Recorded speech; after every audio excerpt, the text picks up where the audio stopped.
Hi, and welcome back to the Zillamaster show. Sorry for the delay on the episode 2 here. I know it's been a few months since we last had our gathering here, but it's always been on my mind. We've always meant to come back. It's just not been in the cards, but we're finally doing episode 2. It's happening. Episode 2 for real. Don't ask about episode 3. Just like Half-Life. Don't ask about it. It'll happen, though. It'll happen, trust. And today, I've got a lovely, excellent special guest to co-star today as we talk about my favorite monster, Godzilla. Fellow kaiju and tokusatsu enthusiast, streamer, content creator, and friend, Prince Primeval. Welcome, Prince. Hello, viewer. Hello, everyone. We're here to talk about Godzilla. Yeah, I'm really happy, Zilla, that you invited me on because when it comes to Godzilla, you know who to call. Boom, you know it. You know it. I'm happy and honored to have you here with me today as we talk about Godzilla, which, to my knowledge, is both the longest running film franchise in terms of entries and time, considering that they've continuously put out Godzilla movies. Like, you could argue that, you know, King Kong is longer because it came out in 1933, but the entries are very sparse and it's never really connected. Godzilla, however, it's been more or less the same studio for over 70 years now, with a fairly consistent release schedule for the most part. There's been some pauses. But largely speaking, we've had a movie routinely come out. Yeah, for a while, it was like a movie every year, and then when they came back from some of their pauses, they would do that same routine again and bring them back like once a year, you know, and then you've got a lot of movies. It might seem like, where do I start? And that's what we're here to help you with. Exactly. I actually, you know, fake fan alert here. What is the current count of Godzilla movies? It's got to be over 30. It is over 30 for sure. Because it depends on how you count them, right? So there's multiple series, right? We're going to talk about the different breakups of the eras as they're organized into.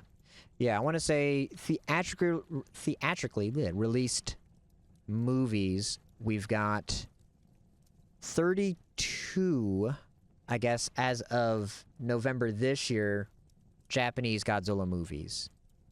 Not counting the anime trilogy movies. We don't count those. That's 32 movies, and then we've got 5 currently in the MonsterVerse Legendary Pictures series, and then the 98 movie as well. So if you wrap them all up, you've got upwards of 40 movies. So there you go. We're eating very well. We've got a lot. It's, I would say, is maybe the best time to be a Godzilla fan, maybe ever. And an incredible time, a great time to get in. There's so much. There's so much content. There was definitely like a long dry spell there, like after Final Wars. That was the 2004 Godzilla movie. And then for a long while, there was just nothing. And we as Godzilla fans we're watching the same movies, and we're like, when are they ever going to make another Godzilla? When is it going to happen? Here we are. It's right now.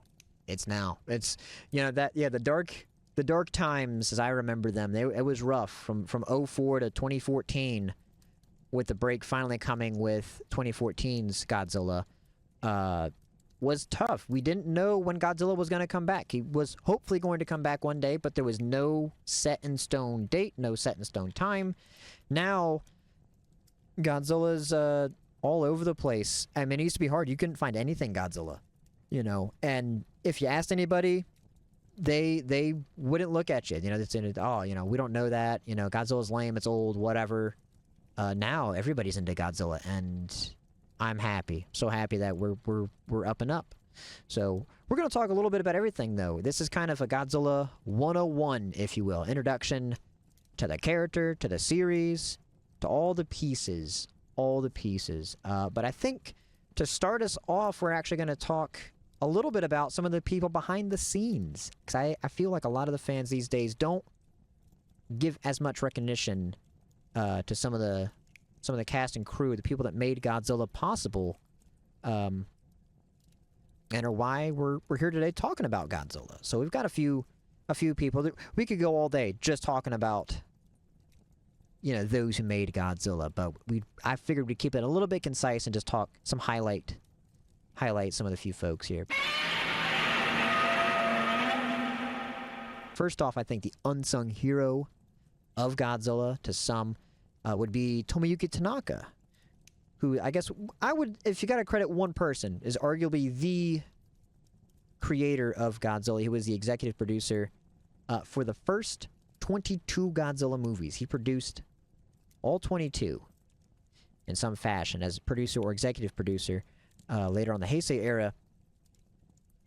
And without him, the movies wouldn't have even started, and it was his passion for Godzilla that brought him out of retirement in the Heisei era, in the 80s, starting in the 80s. But he actually drafted the idea after a co-production between Toho, who is the Japanese film studio that, of course, created Godzilla, and an Indonesian studio were working on a movie called Shadow of Glory, which is going to be a co-production filmed in Indonesia, but the Indonesian government wouldn't sign off. So he had to scrap that, and then on the flight home, penned the idea that would become Godzilla, which is incredible. Yeah, so there's a little bit of fun fact for you. That is a fun fact. I didn't know the Indonesian story. Yeah. Yeah, he's that dude Tanaka. He is like one of the 4 founding members of Godzilla. Without that guy, there wouldn't be a Godzilla. No, not at all. And I think a lot of people give credit to some of the other people as well that have been involved in Godzilla. Obviously, like Ishiro Honda, who we're going to talk about next, and Eiji Tsuburaya, who do a ton of heavy lifting, and they did obviously the physical work of being behind the camera and doing the special effects and doing those things. But without Tanaka, I don't think there'd be a Godzilla at all. And his, like I said, his commitment and his passion for Godzilla and believing in that franchise and making sure that it would just continue and bringing it back, you know, I think there's a real chance that Godzilla may have stayed in the Showa era had he not been persistent. Because all through the 9-year break between Terra Mechagodzilla, the end of the Showa era, and the beginning of the Heisei era with Return of Godzilla in 1984, he was behind the scenes penning up drafts and getting things going, trying to come up with a concept just to get him back on the big screen, and he finally did. He certainly did it. But next up, though, is Ishiro Honda, the director of the original Godzilla, and in total 8 of the Showa era movies, and some of the best ones in my opinion. Hugely influential. His directorial style, especially on the first Godzilla, really makes that movie stand out. He was also slated to direct the movie that would become Godzilla vs. Mechagodzilla 2, as it's known internationally, but unfortunately passed away in 1993 before production could begin. Which is unfortunate, but he was going to come out of retirement to fully direct that movie, but that didn't happen. I still think about that, though, what that movie could have been like. I think it would have been incredible, but nonetheless, he did grace us with some excellent hits. He also directed plenty of other huge Toho sci-fi movies. Rodan, Mothra, War the Gargantuas, so many. Rodan is amazing. Like, outside of Godzilla, Rodan has got to be like one of my top kaiju ever. Rodan's the GOAT. I love Rodan. You know, and it's him directing that's keeping it going 100%. The next up, of course, and I brought him up earlier, was Eiji Tsuburaya, who's very much considered to be essentially the godfather of Japanese special effects tokusatsu. Did all the special effects work on pretty much every Toho movie that they did in the 50s through the 60s. You know, and those effects were incredible for the time. Like, there was just so many, like, from the atomic breath, you know, the steam coming out of the mouth, the melting tanks. Godzilla melts tanks. If you want to know a fact about Godzilla, he melts tanks. Yeah, they don't just explode, they melt. and considering how early on in just film and the era of the time, those effects really stand out, and they really make those movies, especially like the post Ghidorah's lightning and the wind effects when the houses, the rooftops, the tiles fly off when Ghidorah flies by or Rodan flies by. Just incredible. The miniatures as well, incredible. Yeah, there's a ton of effects and techniques that he helped pioneer, and really elevate tokusatsu. Godzilla is not the first movie to feature what would be known as suitmation, which is an actor in a costume portraying like a monster. The way he pieced it all together with the scaled miniatures, with the set, with the costume and all was groundbreaking, and many other special effects. He not only did the special effects directing on the first 7 movies, he also supervised 3 more: Son of Godzilla, Destroy All Monsters, and Godzilla's Revenge. He unfortunately, however, passed away in, I want to say it's 1970. 1970, and actually, another, I guess not as fun fact, but fun fact, when Ishiro Honda was directing Space Amoeba, Eiji Tsuburaya was supposed to supervise the special effects on that movie. However, he had passed before production had began, and they were going to credit the movie in his honor. But Toho wouldn't allow it, which is why Ishiro Honda stepped away from directing for a few years and didn't do most of the late Showa-era movies until he came back finally for Terror Mechagodzilla in 75. Space Amoeba is such a great title. It's a great title. It's an amazing movie too. Like, it's a lot of fun. I'd recommend it. But it's just going up to somebody and saying, "Have you seen Space Amoeba?" Like, it just sounds great. It rolls off the tongue. It does. It does. It's much better than calling it Yogg, the monster Yogg, from the space. terrible monster. Yeah. That's a name of all time. But of course, not just Godzilla, but he also, did the other monsters, but also created his own production company, Tsuburaya Production, and created Ultraman, right? And started that long franchise and helped once again pioneer tokusatsu on television, because there were some special effects shows, but nothing quite to that caliber, and really pushing that genre even further. And to my knowledge, and I think to everyone else's, created the giant hero genre with Ultraman. So hugely influential in multiple spaces. That would go on to like Super Sentai and all of those, giant robots, giant monsters on TV, which would be accessible to multiple generations, not only in Japan, but also in the West. Yeah, all over the world, and a lot of that stems from Tsuburaya. Putting in the hard work and just pioneering things, doing so much. Legendary work. But what is a monster without a voice? And the man credited and to be thanked for doing that is, of course, Akira Ifukube, legendary film composer, and also did the sound effects. He created Godzilla sound effects and other kaiju as well, the other roars, since a lot of them are just modified from Godzilla's. Over his career, he composed more than 250 movies, and directly composed 12 of the Godzilla movies. And then, of course, his theme is heard in various other movies. It's still brought in because it's such an iconic part of the character. I think it's a huge part of Godzilla. Obviously, there's the visual effect. There's Godzilla. But to complete the package, you need the sound. Godzilla has to sound like Godzilla, has to look like Godzilla, and you need Godzilla's theme, right? Speaking about that Godzilla theme, I got a little story for you. Yeah. Like quite a few years back, I was at a concert, and they had Judas Priest and they had Slash. This was when Guns N' Roses was kind of broken up since Slash was doing his own thing. Yeah. So Slash walks on stage, and what they play when he walks on stage was Akira's Godzilla theme, the theme that always plays when Godzilla walks onto onto the movie. Insane. That's legendary.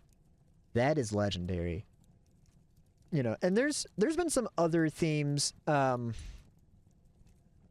that have gotten close with Godzilla. I'll give special credit to Mitsuru Oshima, who composed a few of the Godzilla movies in the Millennium era. Her theme from Mechagodzilla and the Mechagodzilla duology, was really good. I would say that's one that comes close, but that's probably as close as you get. Everything else, you need a Fukabe, and that's one thing I don't like about some of the more recent MonsterVerse offerings, but we'll cross that bridge when we get there. But nevertheless, Akira Fukabe, hugely influential in the sound department, which is, I think, a big part of Godzilla. And Haru Nakajima, who was the suit actor who played Godzilla, technically in the first 12 Godzilla movies straight. I say technically, because, again, fun fact, in Son of Godzilla, he only did the water scenes because they reused the suit from the year prior's Ibra Horror of the Deep / Godzilla vs. the Sea Monster, and so Haru Nakajima was in that suit. Instead, Hiroshi Sakita played Godzilla on land for the majority of the film because they needed a bigger costume to make Godzilla look bigger compared to his son, Manila. Good old Manila. Good old Manila, to give that size difference, to make him look much smaller. So Nakajima can play Godzilla for the majority of the movie. But he does still get to play Godzilla, just not much. Most of his performance is in the water, which isn't a lot in that movie, but it is there. So he is there, technically. So you can say he did all 12, but I guess when to be pedantic, he's not the main credited Godzilla in Son of Godzilla, but I digress. And then also, kind of fun fact, in Godzilla vs. Hedorah would co-star against future Godzilla, Kenpeichiro Satsuma, in Godzilla vs. Hedorah, where Satsuma would play Hedorah. It's kind of the only time where two generations of Godzilla would act together. Katsumi Tezuka, who played Godzilla as well in 1954, which a lot of people don't recognize and don't know. There's two actors who played Godzilla in that. He would play Anguirus and a few other kaiju in the early Showa as well. But I always find that fun that Nakajima and Satsuma did get to fight each other once on screen, which I think is great. Clash of the Titans, literally, And it's kind of cool, I mean, because it wasn't a passing of the baton per se, because that movie came out in 71, so it would be quite a few years until we'd get the Heisei era, and Kenpeichiro Satsuma wasn't even the original actor for Return of Godzilla. He would actually step into the role because the first suit actor would drop out. But nevertheless, then he would carry that torch on through the rest of the Heisei era. And the final... Godzilla's suit also went through some, times there. The same suit was reused and reused and reused.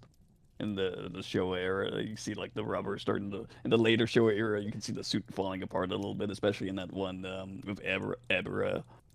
Yeah, there's a few for sure where they were, especially the water scenes, because a lot of the time they would reuse the movie priors in the water, because the water was pretty harsh and it would damage the suits, being submerged in the water for long periods of time. Not good for the rubber and all used in the production of the costumes. But it did get really bad as well. I want to say I think it's Godzilla. Yeah, it's Godzilla versus Gigan. The suit's looking a little rough. If you pay real close attention, you got a high quality Blu-ray. You can see it.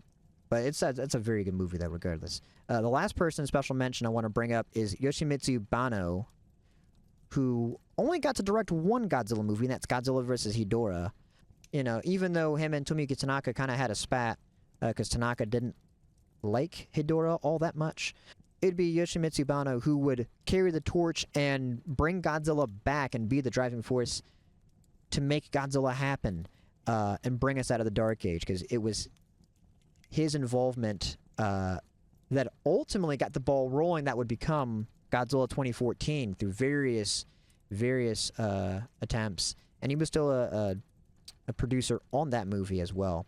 but I don't know if you remember it. Godzilla 3D to the Max was a attempt to bring back Godzilla. It was like 2009 or so, I recall, and it was a pseudo sequel to Hedorah because he was really passionate about Hedorah as a monster, as a character, and the message of pollution and that being a problem. I didn't know. Dude, I wonder Yeah. if there's like a screenplay out there for that, you know? I don't know if there is. I don't know if it got that far, but there's like beats. Like it would have, I think, started in Mexico and it would move up. They would have the big fight in Las Vegas, would be where the showdown would go, where you would fight this new monster that was like Hedorah. I think it was called Hitdorah at one point. Interesting stuff. I think that's also why the Muto attack Las Vegas in 2014. But that's neither here nor there. But he's huge, and I don't know if we would be where we're at once again with Godzilla if it wasn't for Bando's determination to bring the character back, to bring Godzilla back once again from retirement. Because they, as much as I like it, Toho did get kind of burned on Godzilla Final Wars. It did not do well theatrically, which is a big determining factor as to why they put the series on pause. But now we get to talk about Godzilla actually. Setting some of the stage and giving our thanks to those who made the movies happen. We got to talk about Godzilla finally, and some of the kaiju. So obviously, first off, the G-Man himself. It's the big G. We got to talk about Godzilla. Obviously, the star of the show, and it's Godzilla. There's a lot of reasons to like Godzilla. I love Godzilla because it's such a Big. He's big. He's cool looking, strong. But as a character, and Godzilla does have character, contrary to some popular belief, he's not a purely dumb, mindless monster. There's character and there's development in the various series and the various movies. But I think he's has such a wide range of portrayals that are all Godzilla. Godzilla can be a force of nature. He can be mankind's reckoning, a grim reminder of the dangers of nuclear weaponry, which is a huge part of his character, of course, is the fact that he is a allegory for nuclear weapons, their dangers, and that kind of ever-looming threat that we unfortunately live under, and the consequences of using them, since he's also himself a victim of the bombs. That's right. Godzilla was born off the atomic bomb, and as a result, kind of represents the destruction that Japan went through after the bomb was dropped on Nagasaki and Hiroshima. Godzilla represents a lot of things. So one of them, the probably most prominent one, is destruction, both nuclear destruction, man-made destruction, and natural destruction, like a force of nature. He's like that tsunami that comes in, or that hurricane, and every time that Japan, or it could be anywhere, has to pick up the pieces and rebuild and start again from scratch. And you can't do anything about Godzilla. Here's the thing: when a force of nature or a bomb or whatever war, whatever destructive force happens to your home, it's going to happen, and you can't really stop it. So this is sort of the hidden message with Godzilla. It's going to happen, and you're going to have to pick up the pieces and rebuild and carry on. Yeah, absolutely. That human determination, but in spite of those things, to not give up and to continue to move forward and carry on, and pick up the pieces and rebuild is such a huge message, which is definitely present in quite a few of the Godzilla movies. I would say a good bit of the franchise, But he can represent those things, but he can also be a force of good. He can be a hero, the answer to other problems. It's interesting that you can see Godzilla in so many different lights, but you can look at that and say, that's Godzilla. It's true to the character. It's true to him, It doesn't matter if he is evil, if he is good, if he's somewhere in between. You can watch any of the Godzilla movies and go, that's Godzilla, right? That's right. Sometimes they think of Godzilla a bit like Mother Nature, although that's also Mothra's type of role. Sure. Protecting nature, protecting the world. But when Godzilla senses another monster or another like threat to humanity as a whole, he's like, "No, I'm not down with that." Yeah, he rises to the occasion and will say like, no, we're not doing this. We're not doing this. But sometimes he's the cause of the problem, and we've got to find the answer or ask for help, right? Oh, it's a very interesting dynamic It because when is. monsters show up, Godzilla can defeat those monsters. Usually, Godzilla is going to be strong enough to win. He's Godzilla. But then humans have another problem. Well, Godzilla's awake now. Oh no, what do we do now? We can't stop Godzilla either. Godzilla's on the loose again. Yeah, it's a very interesting back and forth. Absolutely. So, but he's the best. But it's no, that's it. He's just the best. He's the best. I was like, I had something else. Like, no, I don't. No, I just Godzilla's cool. We can just end it right here. But no. But the Rogues Gallery is quite big with the Godzilla franchise. We're just going to talk about what they call the Big Five, and those are the kaiju that show up routinely in the franchise. And at the moment they've appeared at least once in each of the series, except the Reiwa. Technically, the Japanese-produced Reiwa era. They've not all been there yet, but I think they will soon. I hope so. But I guess we'll go in order of appearance, film-wise, in and outside of the franchise. So that next up is Rodan, who we talked about earlier. Rodan is Absolutely. Rodan the fire monster. the fire monster. He's a pterodon-esque kaiju. He's not a pterodactyl, but he's kind of his own thing. Starred first in his own movie, Rodan. Would later get brought into the 1956. fold. Yeah, 56, and that's an incredible movie. Also, the first special effects feature by Toho to be in color. That was because Godzilla Raids Again, the sequel to Godzilla, is in black and white in 55. Fantastic movie, but Rodan gets brought in, and for a long time, Rodan is Godzilla's rival and almost an equal force to Godzilla. They fight, and neither one really comes out on top. Ghidorah, the three-headed monster, they both fight, and they're on equal footing, largely speaking. Trading blows, and Rodan can not absorb, but tank hits from Godzilla's heat ray, I guess as we're officially supposed to call it these days. For the longest time, everyone called it the atomic breath. So I'm definitely going to say it just because it's like ingrained. I still call it atomic breath. Everyone calls it Can't help atomic myself. breath. Yeah, I do think the correct translation and the naming, because it's never been called that in Japanese. It's always been called like the heat ray. It doesn't roll off the tongue as well, though. Doesn't roll off Guess the it tongue. does kind of make sense because, like I mentioned earlier, you see the tanks melt. It's one of my favorite shots in the original Godzilla. So Of good. the tanks just like they melt.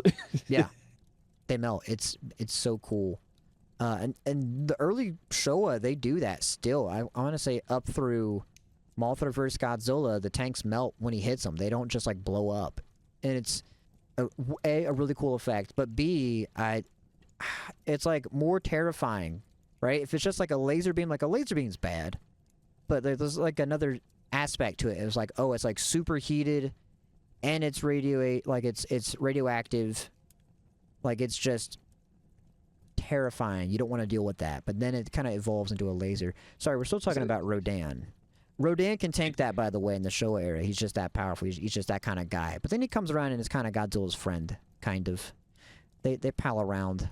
They help each other Rodan's out. a badass. Rodan's just like he flies around the world causing destruction, and a storm follows him wherever he goes. He can flap his wings and make a giant gust and make a hurricane, and it's just insane. Yeah, flies at, I want to say like Mach 3, Mach 4. Some of those guidebook stats are kind of ridiculous, but he creates supersonic winds with his wings.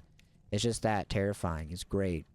And he's appeared in the other series as well.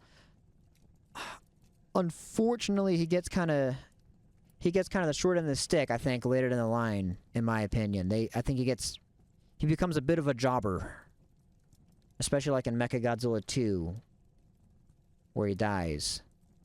Also, to go on a little bit twice. of a side tangent here, Yeah, Rodan and his abilities, like flapping the wings and causing a big hurricane, always like correlated to Pidgeot and like Pokemon with their moves.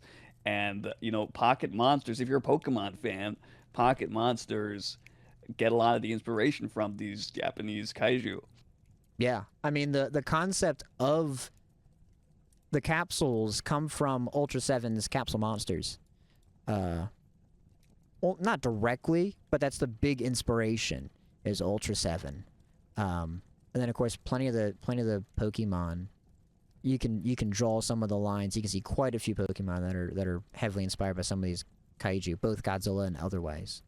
We brought her up earlier, though. Next up is Mothra, and Mothra's a really interesting kaiju because she might be a monster, and we keep saying kaiju. I guess we had to explain kaiju. I haven't even explained kaiju yet. Kaiju, is a Japanese word. Roughly translates to, I wouldn't say directly, but roughly translates to strange beast. So technically, we'd say Daikaiju if we want to talk about giant monsters, of course, but kaiju is the shorthand that everyone uses. She's not much of a beast. Way more graceful, I guess you could say. I don't know if that's the right word to say. It's kind of like what I said earlier. Like Mothra is almost like a defender of Mother Earth, and like the humans are the villain in Mothra. They are. We are the villains. We with our we can't leave it alone.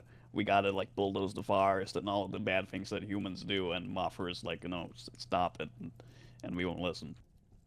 Exactly. But doesn't have malice, right? Isn't like a evil creature at all, and is only destroying things, especially like in the first Mothra movie, which is a standalone title, just to get her twin fairies back. And the crazy thing with Mothra, which I love, is at the end of the movie, everyone wishes Mothra farewell and like come back, which is wild. You never see that in any other monster movie. You never see them like, oh yeah, it's great to see you, Godzilla. Thanks for destroying the city.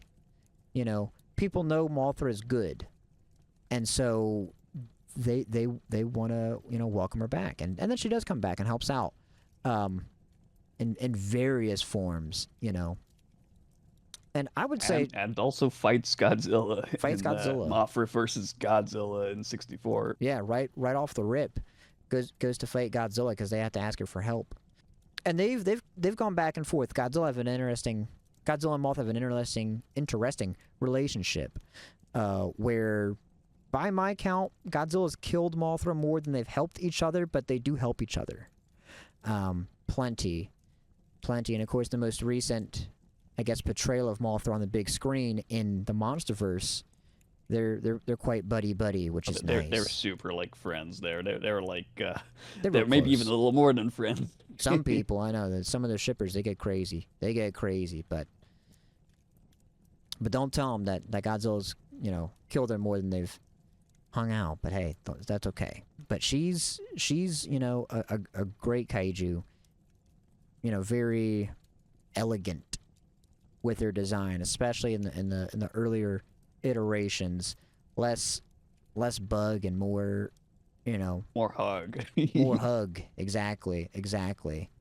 And then the next of the big five, though, is arguably, I would say, Godzilla's nemesis. Might be a hot take here, but I think it's Godzilla's biggest nemesis, and that would be King Ghidorah, the three-headed Certainly space big. dragon. It's Monster X, Or Monster X. Yeah. Monster Zero. Astro Monster. Yeah. So many different names for it's King Ghidorah. Let's just stick with King Ghidorah. King Ghidorah. And he's such an interesting and inspired design. A three-headed golden dragon with bat-like wings, with the voice of a bell. Especially the Showa era kind of chime chirp that he puts off versus, you would think it'd be this big, monstrous, loud roar, but it's not. And I think it makes it just so much more interesting and alien, right? Because it's like It's iconic. It's a little cackle. little exactly. It's a cackle, um, and it's I love it. I love it. But he's a real sob, that King Ghidorah. And for the longest time, especially in the Showa era, he's a big threat to where Godzilla can't take him down by himself. No one monster can. It takes the whole crew to send Ghidorah packing, and they do, sure. But a great foil to Godzilla, in being a very If there's ever been different a kaiju. monster to like a monster to rival Godzilla, if there's ever been a monster to rival Godzilla in power in terms of like what they can do and be a real threat to Godzilla, something that Godzilla is like, he's gonna get bested. Because Yeah, so far, nothing has been able to defeat Godzilla. Godzilla, as far as we know, is undefeatable. He's unbeatable. And then this monster comes down from space, and it's like, oh, there's a worse thing out there. Maybe Godzilla's not the most thing we gotta worry about. There's something bigger, something scarier to come and get us. yeah, And then we all start rooting for Godzilla, of course, because Godzilla is the lesser threat. He's the lesser evil in that scenario. yeah. He can take out Ghidorah, and it's really great to see. In Ghidorah, the Three-Headed Monster's first appearance is just fantastic, and it's a great special effect too. The way they're doing it, because it's obviously a person in a costume with the wires up top guiding the three heads and the wings, and it's just really impressive, especially for the time. And I always love that aspect of Ghidorah just being very imposing and big. I mean, because he towers over Godzilla. Godzilla's big kaiju's big monster, right? King of the monsters, even. And you have a bigger threat. You have a physically bigger kaiju, and it's like, oh wow, this is even more serious than it was before. And it's just so imposing. Ghidorah's always so impressive with its wingspan, and that's across all of the eras. Like every time that monster's being on the screen, it's the biggest thing on the screen. Yeah. And it's so eye-catching with the gold. Instantly, you're looking at Ghidorah. You can't not. You just can't. And then he's got his gravity beams. We didn't even talk about his ability. He shoots these lightning-looking beams, but they're actually called gravity beams. What that fully means, I'll be honest, don't know if anyone knows. Because generally speaking, they've not shown gravity-like properties whatsoever outside of 2019's King of the Monsters, where they show some anti-gravity properties. Otherwise, it just kind of blows things up. Still cool nonetheless. It's a really cool effect, especially for the 1960s, where they kind of have to like superimpose that. That means the animators have to draw it into the frames. So, and remember, that's before digital. So they had film reels where they would individually have to splice these film reels and overlay the animation the same way that Star Trek did. However, in Star Trek, whenever they shoot the phaser or the ship shoots the phaser, they pause it. So you can really see like Kirk just kind of stops. He kind of freeze frames and then the beam animates. But in Godzilla with Ghidorah, they didn't do that. It's really incredibly animated for the time. Yeah, they used what was it called? It's a special printer. It's on the tip of my tongue. It was special ordered and brought in the same. It was the same technique used to do Mary Poppins, and some other films. Something printer. I feel like a fool. We'll throw that in post. It's okay, but it's very impressive. And again, that's just how it was, especially with Super Rai wanting to push the envelope further and further.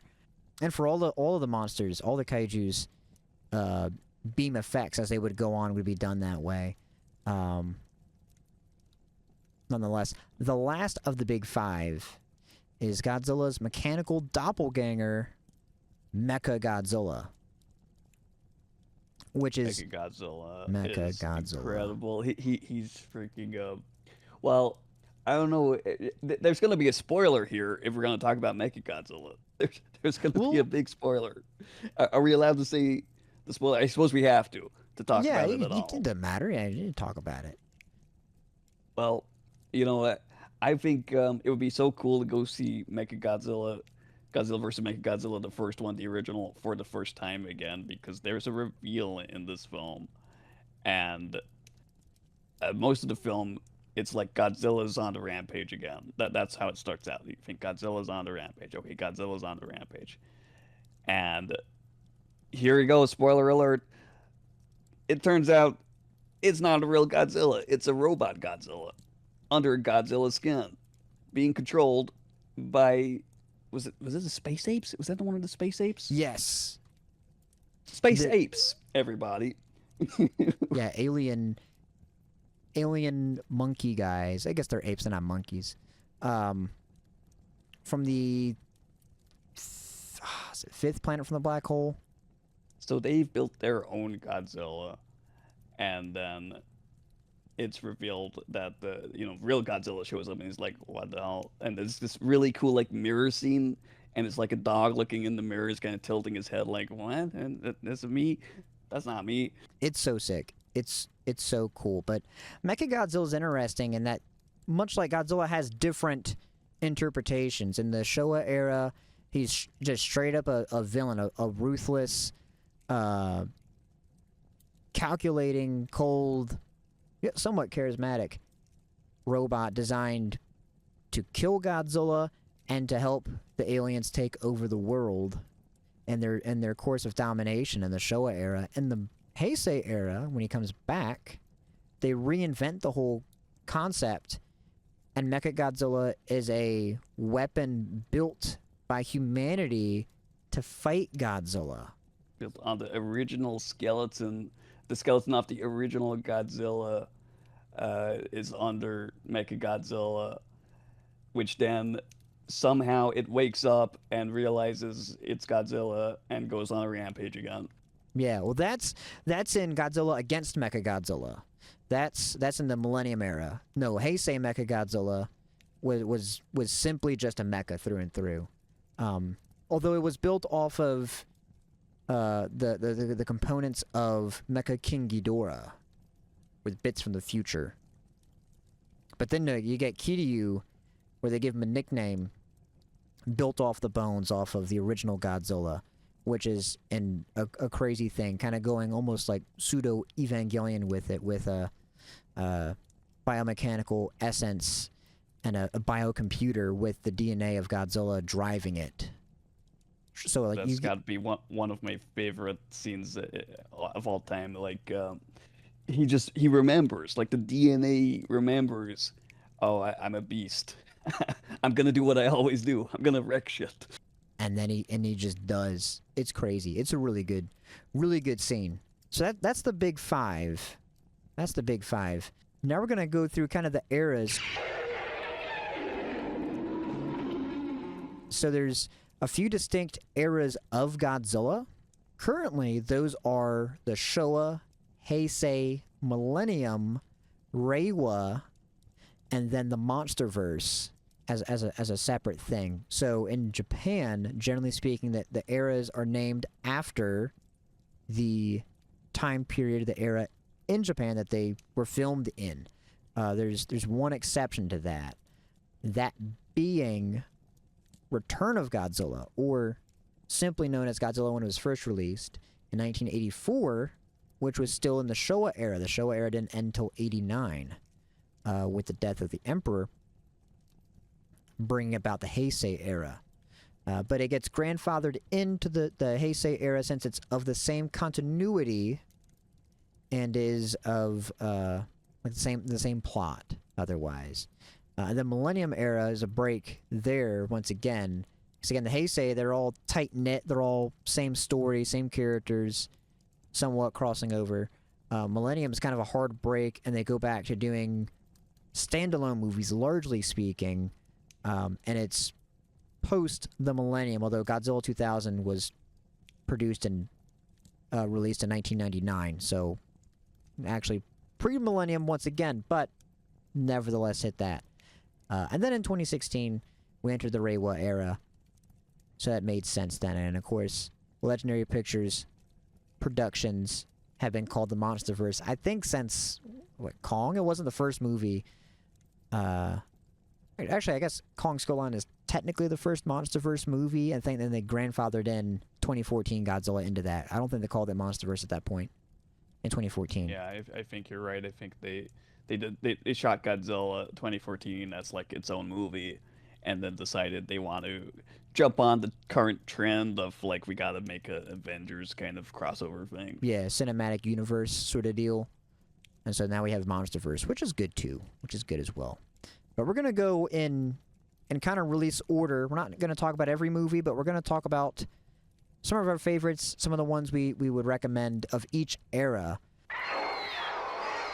Of course, starting with the first, we've got to talk about the original Godzilla, which many people refer to its original Japanese title, Gojira, but for simplicity's sake, I'm just going to call the movie Godzilla. I know some people will be upset. It's okay. We all know what we're talking about here. We don't number these movies either. We're not gonna say like Godzilla 1 because by the end of it, we'll be on like Godzilla 32. Yeah, it's going to be a mess. And then, fun fact, there's technically four movies called Godzilla, just called Godzilla, released as. So the original 1954 movie is called Godzilla. In 1984, right, beginning of the Heisei era, that movie was first released as Godzilla, later given the title Return of Godzilla internationally. 1998's Godzilla was released by TriStar, the first American Godzilla. And then in 2014, we would get, once again, another movie called Godzilla. But again, they're all very different, but they all do happen to have Godzilla. Yeah, and it sounds confusing, but if you count them by the year they're released in, it's really quite clear-cut. It's pretty easy, and most people will do that. And I guess just to make it easier, a lot of fans will refer to the first Godzilla, of course, as Gojira. But I feel like that's extra work. I don't... if one movie gets to be called Godzilla, I feel like it should be the first one. I think that's just owed. You know what I mean? All the other movies get a subtitle or something added to differentiate it, right? So, Return of Godzilla is Return of Godzilla. Godzilla 98 is Godzilla 98, if you're going to talk about that one even. 2014, you're going to call that one Godzilla 2014 or 2014, So, I think some people might, depending on which one they saw first, but for all intents and purposes, this is the movie that deserves to be called Godzilla, okay? Without any subtext. But you can also just call it Godzilla 54. It came out in 1954. But here we go. The original. And to this day, still one of the best. Still one of the best. It's a fantastic movie.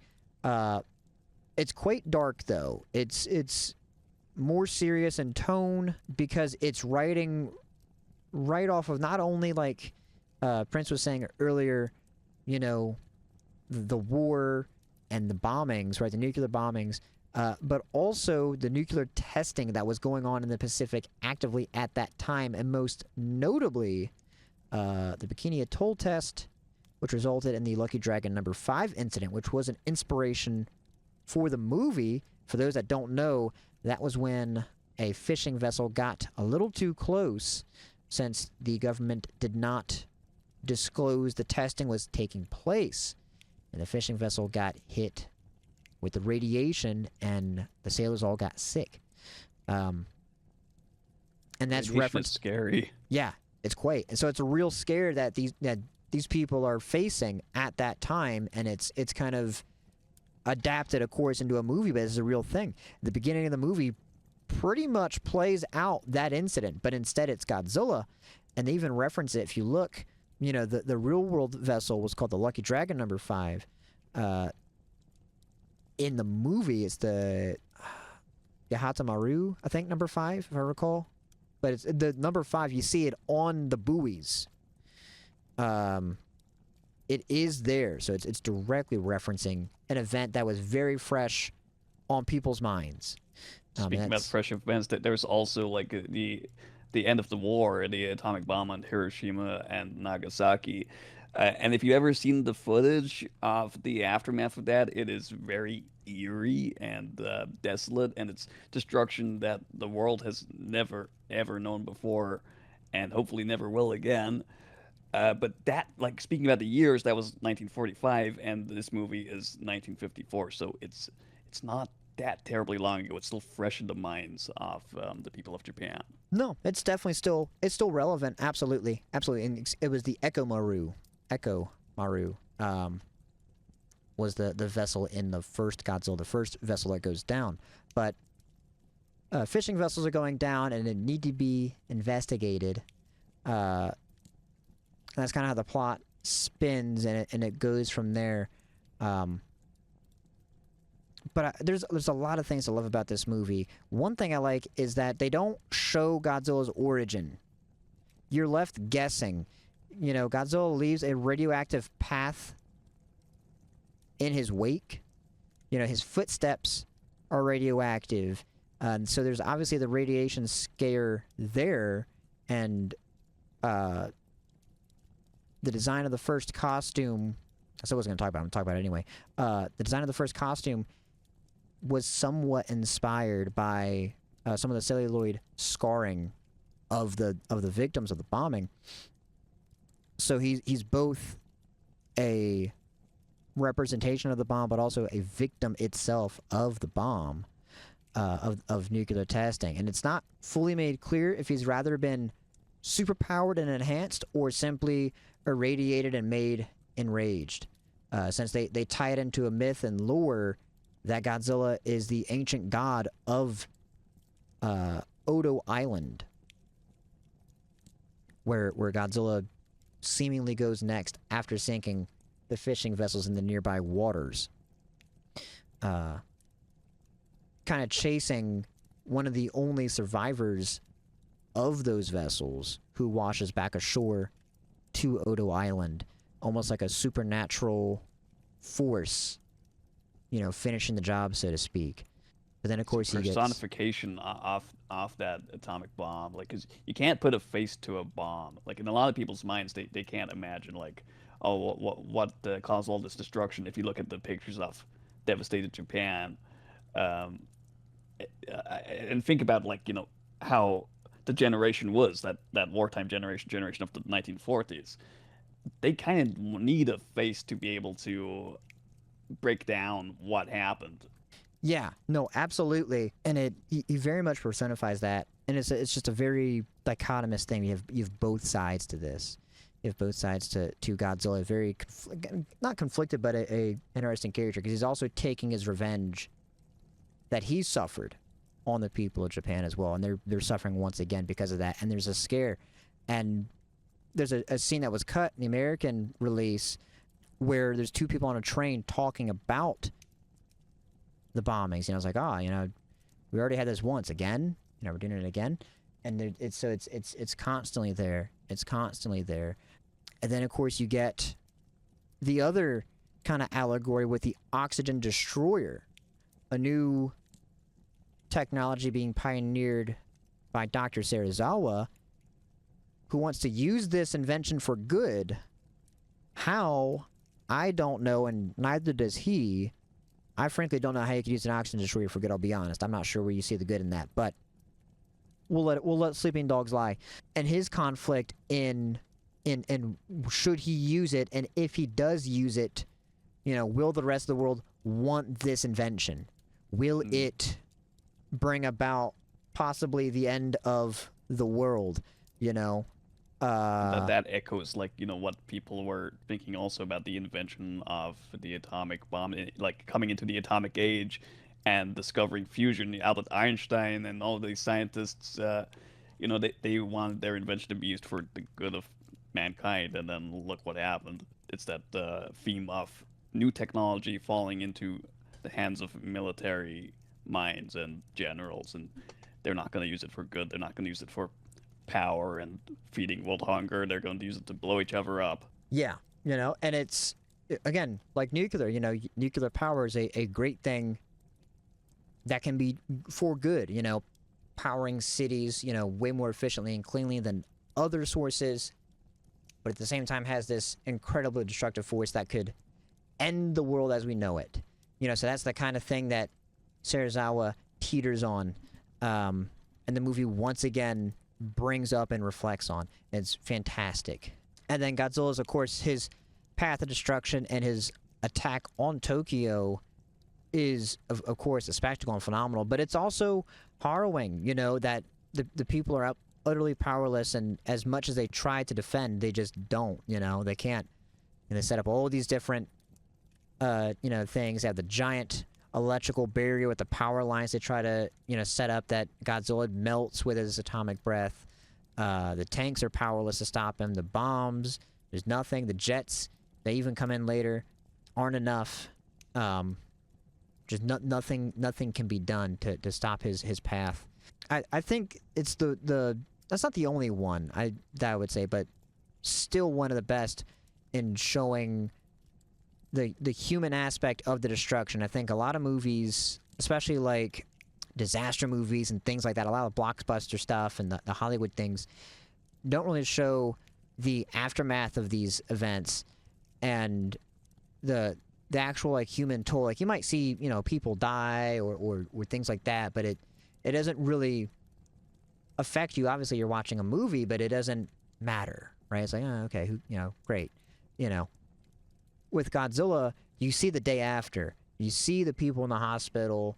You know, you see the children orphaned. You know, you see all this terrible destruction.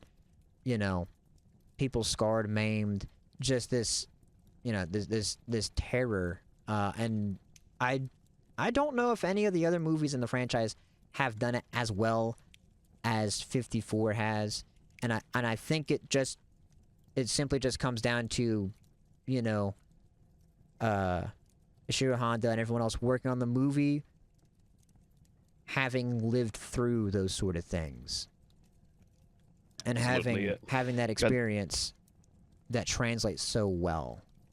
It's just like Godzilla can't be stopped, and it's really like a horror movie. It's like a really dark movie for what it is. It is.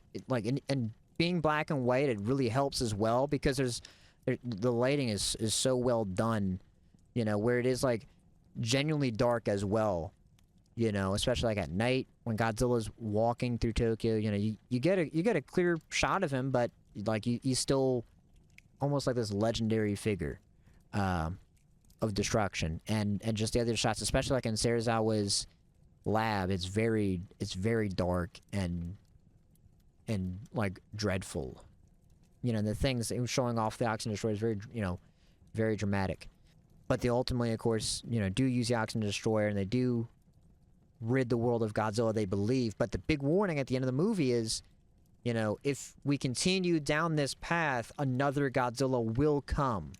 A Godzilla will return if we continue, you know, this advancement in nuclear weapons, and we continue using them and doing them. And sure enough, not but 6 months later, Godzilla Raids Again comes, which is crazy. That's Godzilla 2 Electric Boogaloo, unironically.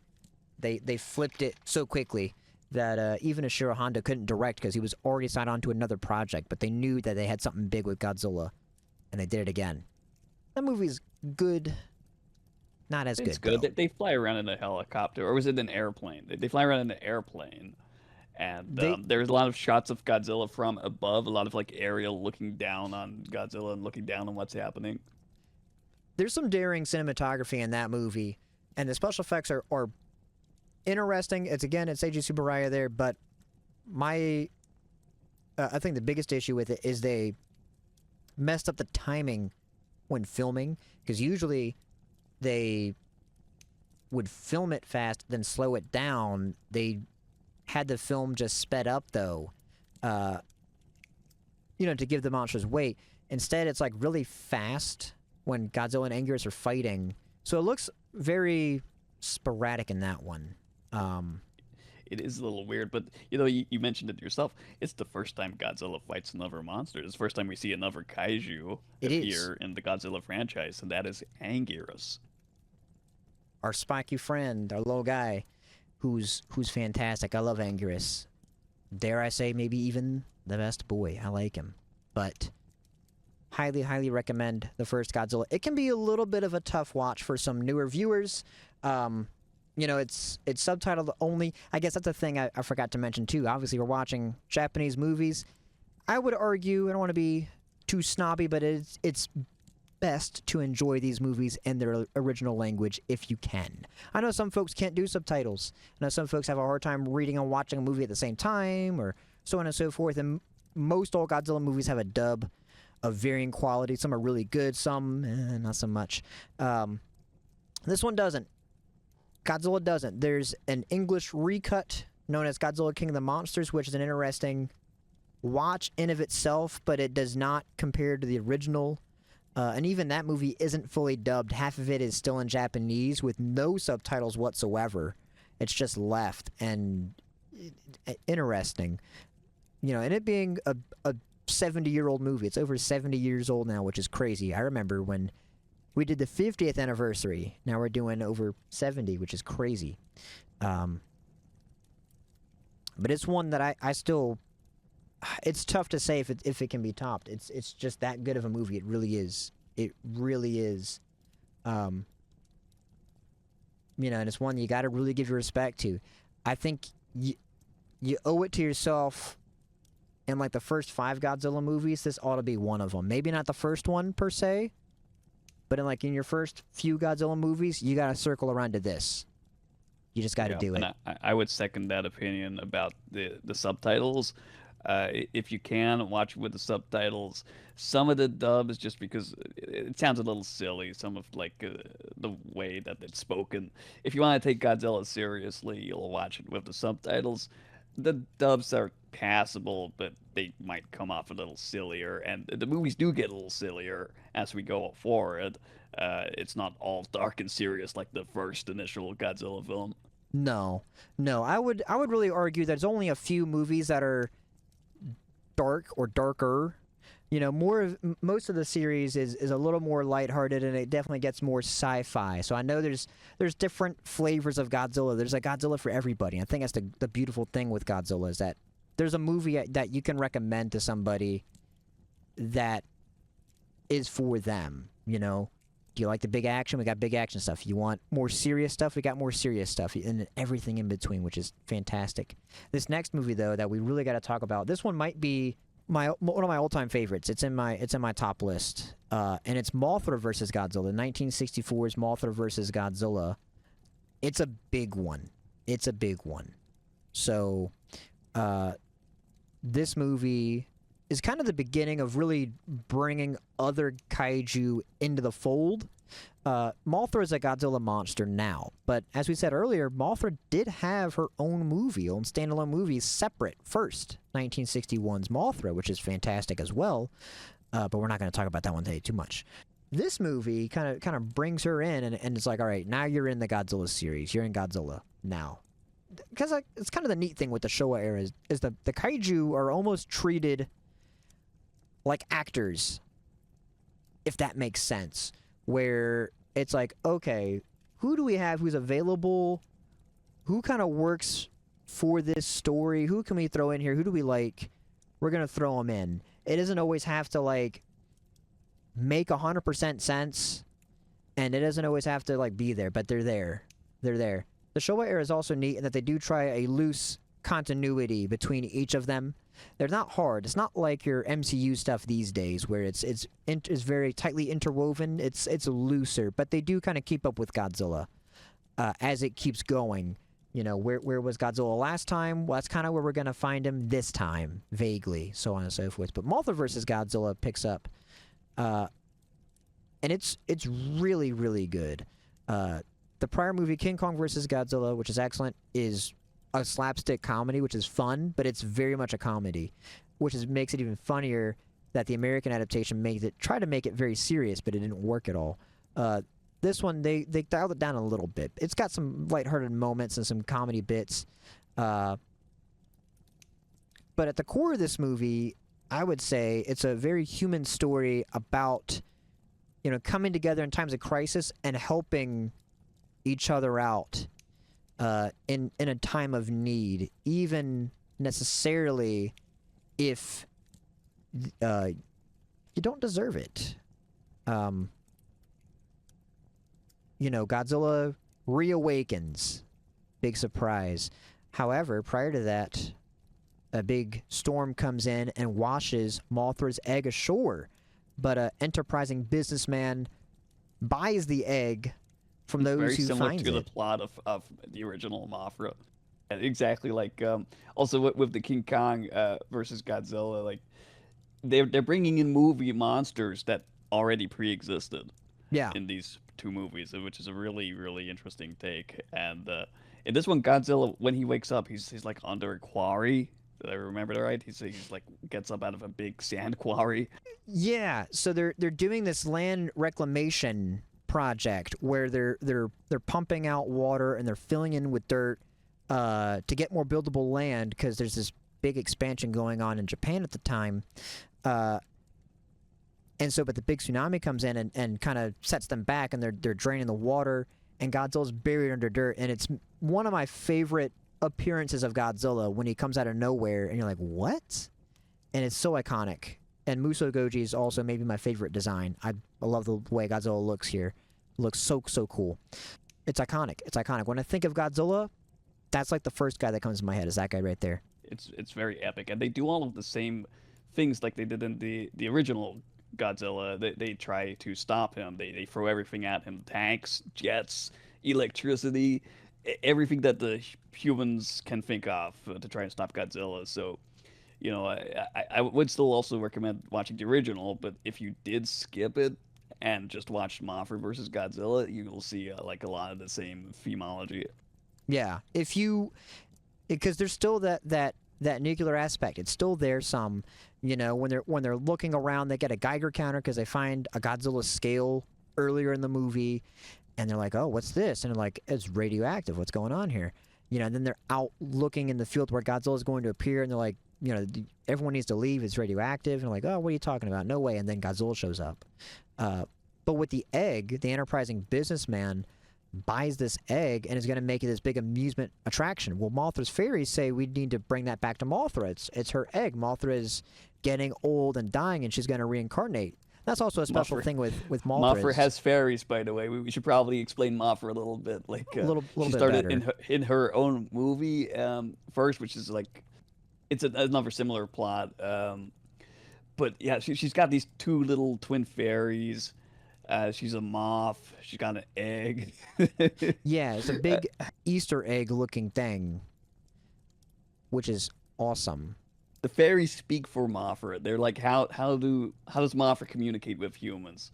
Well, she sends these two little fairies who are like toy sized. They're like Barbie size, very small people, and they have a song. And the song wakes up Mothra. Yeah, because they have like a connection with Mothra, because there's a very like fantasy element there, which is great. Because it's not just like hard sci-fi stuff. You get this fantasy element too, which is great. So Mothra's fairies ask our main cast to help out and try and get the egg back from Mothra, and they can't do it because the businessman is like, "Nah, I own the egg. We're gonna make money on this. You can't do it. You're gonna ruin my business." And they have to walk away, unfortunately, defeated. Before the businessman tries to buy the Mothra's fairies, of course, because that's just his whole thing. There's a big part of like greed, somewhat of also a critique, I guess, on capitalism, but to a lesser extent, it's more so just human greed in general being one of the driving forces and of like the villains in this movie. Which is actually quite similar to the King Kong plot, It if you is. think about it. It really is, and I think the biggest difference is in King Kong versus Godzilla. It's more of like a joke. Where the pharmaceutical company gets King Kong as their mascot, and then they're like, well... Even like the original King Kong, like the 1930s King sure. Kong, when they're trying to, bring him back from Skull Island to display him in Manhattan as like a big thing that's going to draw in the crowd and sell a lot of tickets. Yeah, exactly. Make money off of this natural thing. Very, very wrong to do that. She'll let Mothra have her egg, but Mothra's fairies and Mothra go back to Infant Island where Mothra is from, and they're like, all right, well, thanks for your help, but we couldn't do it. As Godzilla rampages and is destroying everything in sight, the gang come up with an idea like, oh, let's ask Mothra for help. Let's do it. And at first, the Infant Islanders say no. They want no part of it because during the time between Mothra and Mothra versus Godzilla, Infant Island had been uh, the subject to nuclear testing, and the island is a desolate, barren wasteland that was once a beautiful, lush island, and now it's ruined. It's ruined, and the waters are contaminated, and everything sucks. And so they want nothing to do with the mainlanders. They want nothing to do with everyone else in Japan, and they say you're not our kin. We don't care about your problems. You couldn't help us get Mothra's egg back. Why should we help you? Right? Is their response. But they're able to come to an agreement, and they're able to reason with and help out the people of Infant Island. And Mothra agrees. And Mothra agrees to go help and fight Godzilla, and you get a fantastic fight between those two. While they're trying to protect Mothra's egg, because Godzilla's on the loose, he's going to get the egg. Mothra has to lay down her life fighting Godzilla, but then the egg hatches. Think about the egg. You got more Mothras out of the egg. Yeah, and then you get this just fantastic David versus Goliath style fight, where you have the Mothra larvae, these little worm, hanging on the tail. Yeah, fighting Godzilla. It's great. It's great. It's, dare I say, just cinema. Absolute cinema. This is also the film that the Godzilla suit catches fire. His head does catch fire, yeah, when they shoot him at one point. The pyrotechnics. It's wild. It's wild. Nakajima went through it. He went through it. They keep the shot in there. They do. Yes, they do. There's also a shot where he crashes into, is it Nagoya Castle? And the front jaw gets kind of dislodged, and it jiggles a little bit extra if you notice. And those are just things that you wouldn't get with a CG. You wouldn't get that with CG. Goodness. But Mothra vs. Godzilla is one of my all-time favorites. I love that movie. It's very, very good. And it's, I would say, if you want like a quote-unquote classic Godzilla movie, that's one that I think you can look at down the line and say that's a great choice. A great choice. And Prince, you had a couple movies you wanted to talk about as well here that are also fantastic in the Showa era. Yeah, so my top pick of the Showa era is Godzilla versus Gigan. And let me tell you about Gigan. Gigan's a badass. Gigan's like a cyclops, hooks for hands, buzzsaw blade on his chest. He's like a big space chicken. He comes from space, by the way. Space monster. So space cool. Monsters are much like Ghidorah, like we talked about earlier. Space monsters are like, it's like alien. We don't know what it is and how powerful they are. And speaking about Ghidorah, he's also in that movie. So you get two. You get both King Ghidorah and this new monster, Gigan. And they're here to conquer the Earth. They're controlled by some aliens. Why? Well, aliens, they just want to take over the Earth real bad. And it's a good thing we've got Godzilla sleeping here on Earth and his pal Anguirus, because these guys are like, no, and they stick up for us. They stick up for the humans in this movie. They stop Earth being conquered. But the plot is really good. The effects are really good. The appearance of the space monsters as they fly in, they both fly. Even Gigan flies. They're held up with the wires. The effects are incredible. It's really good, and it's a nice harken back, because this is 1972, so this is kind of post what I would call kind of the golden era of the Showa Godzilla movies. Because at this point, a lot of the original staff and talent that worked on the early Godzilla movies were no longer with the studio, or unfortunately no longer with us at that time, since Eiji Tsuburaya, like I said, had passed in 1970. So this is them really trying their best and kind of harkening back with that, with Jun Fukuda directing. And Fukuda's a great director. He had quite a few movies under his belt which are fantastic. Godzilla vs. Mechagodzilla is also one of his, and that's just great. Although he did not have the nicest things to say about his work with Godzilla, but nonetheless did a great job with Ibra Horror of the Deep, Son of Godzilla, Gigan, Megalon, and Mechagodzilla.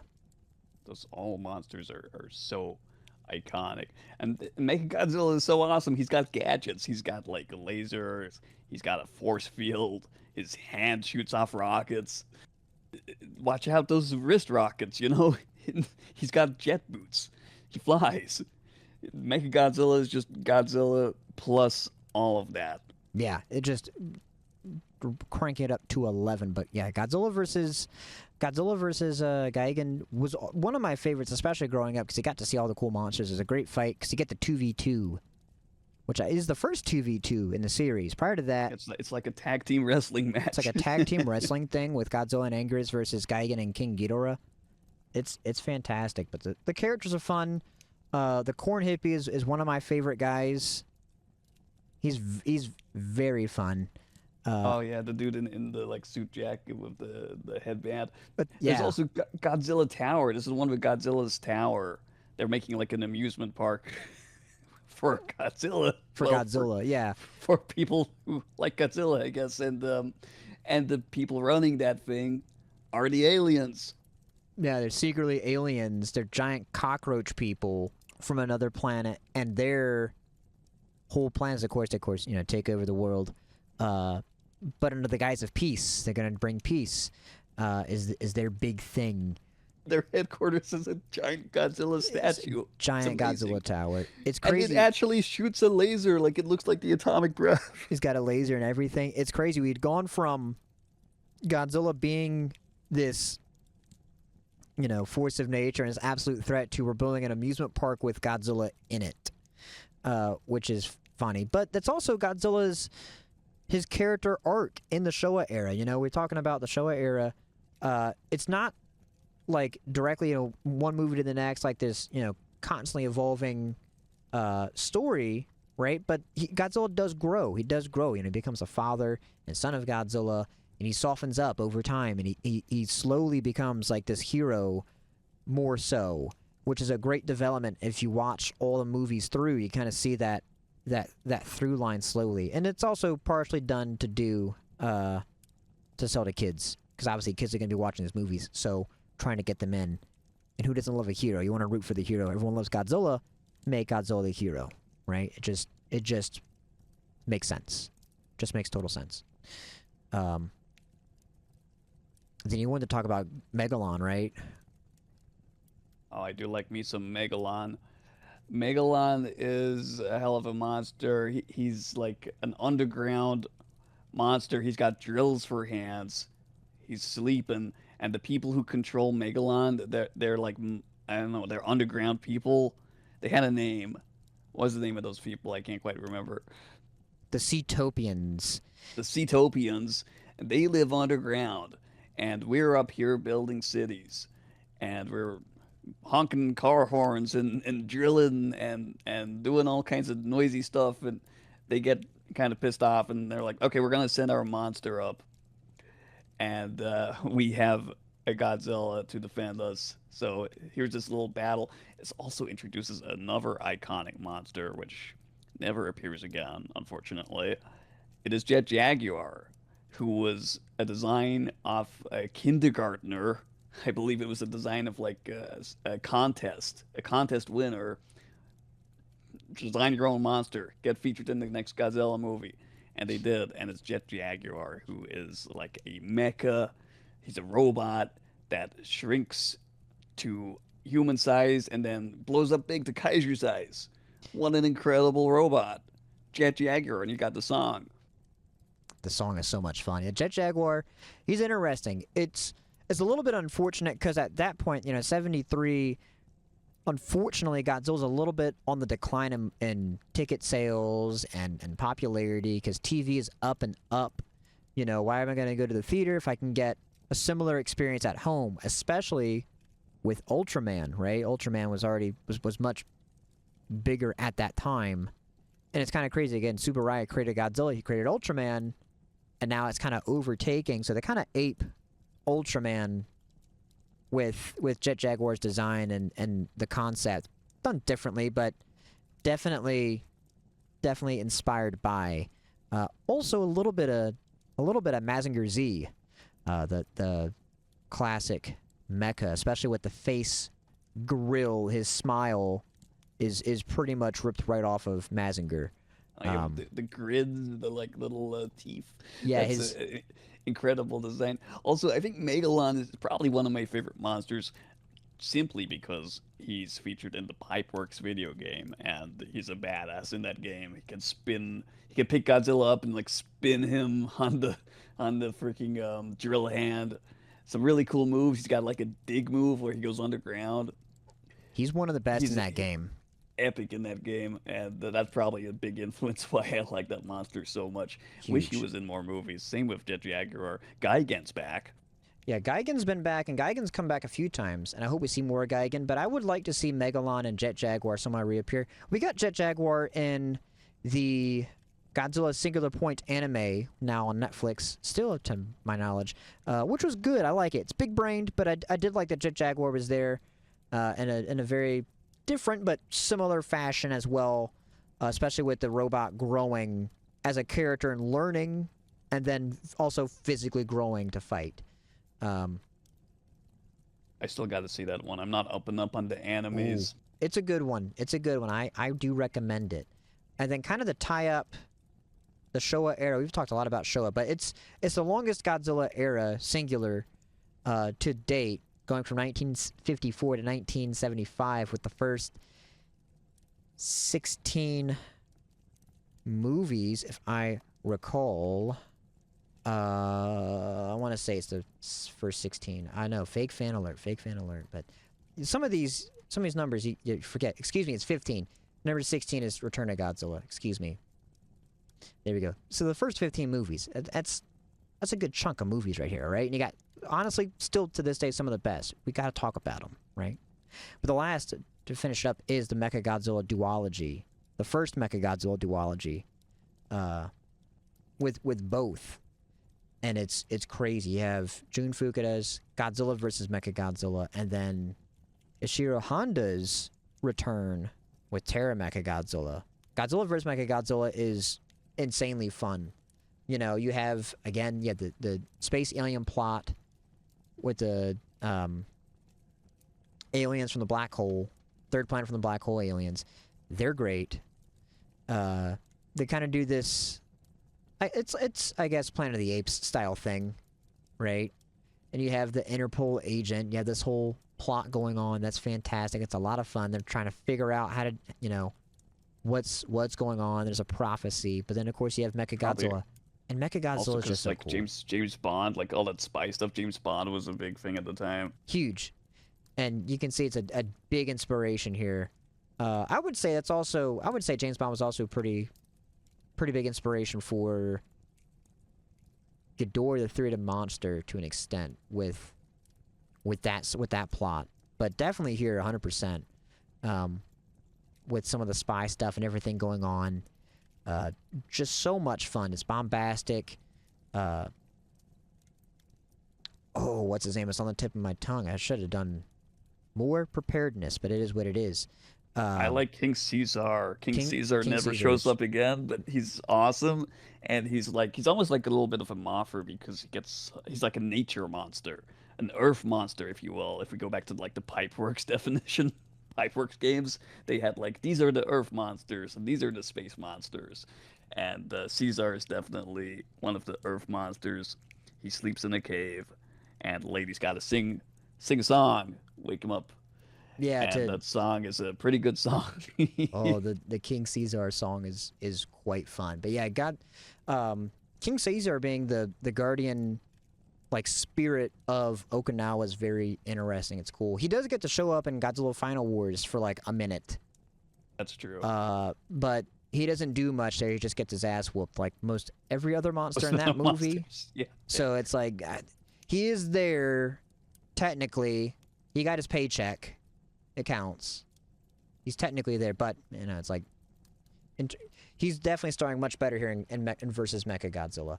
Masaru Sato does the score here, and it's just so much fun. Mechagodzilla's theme is bombastic. It's kind of jazzy. It's great. So iconic. I love it. And again, his reveal is nuts.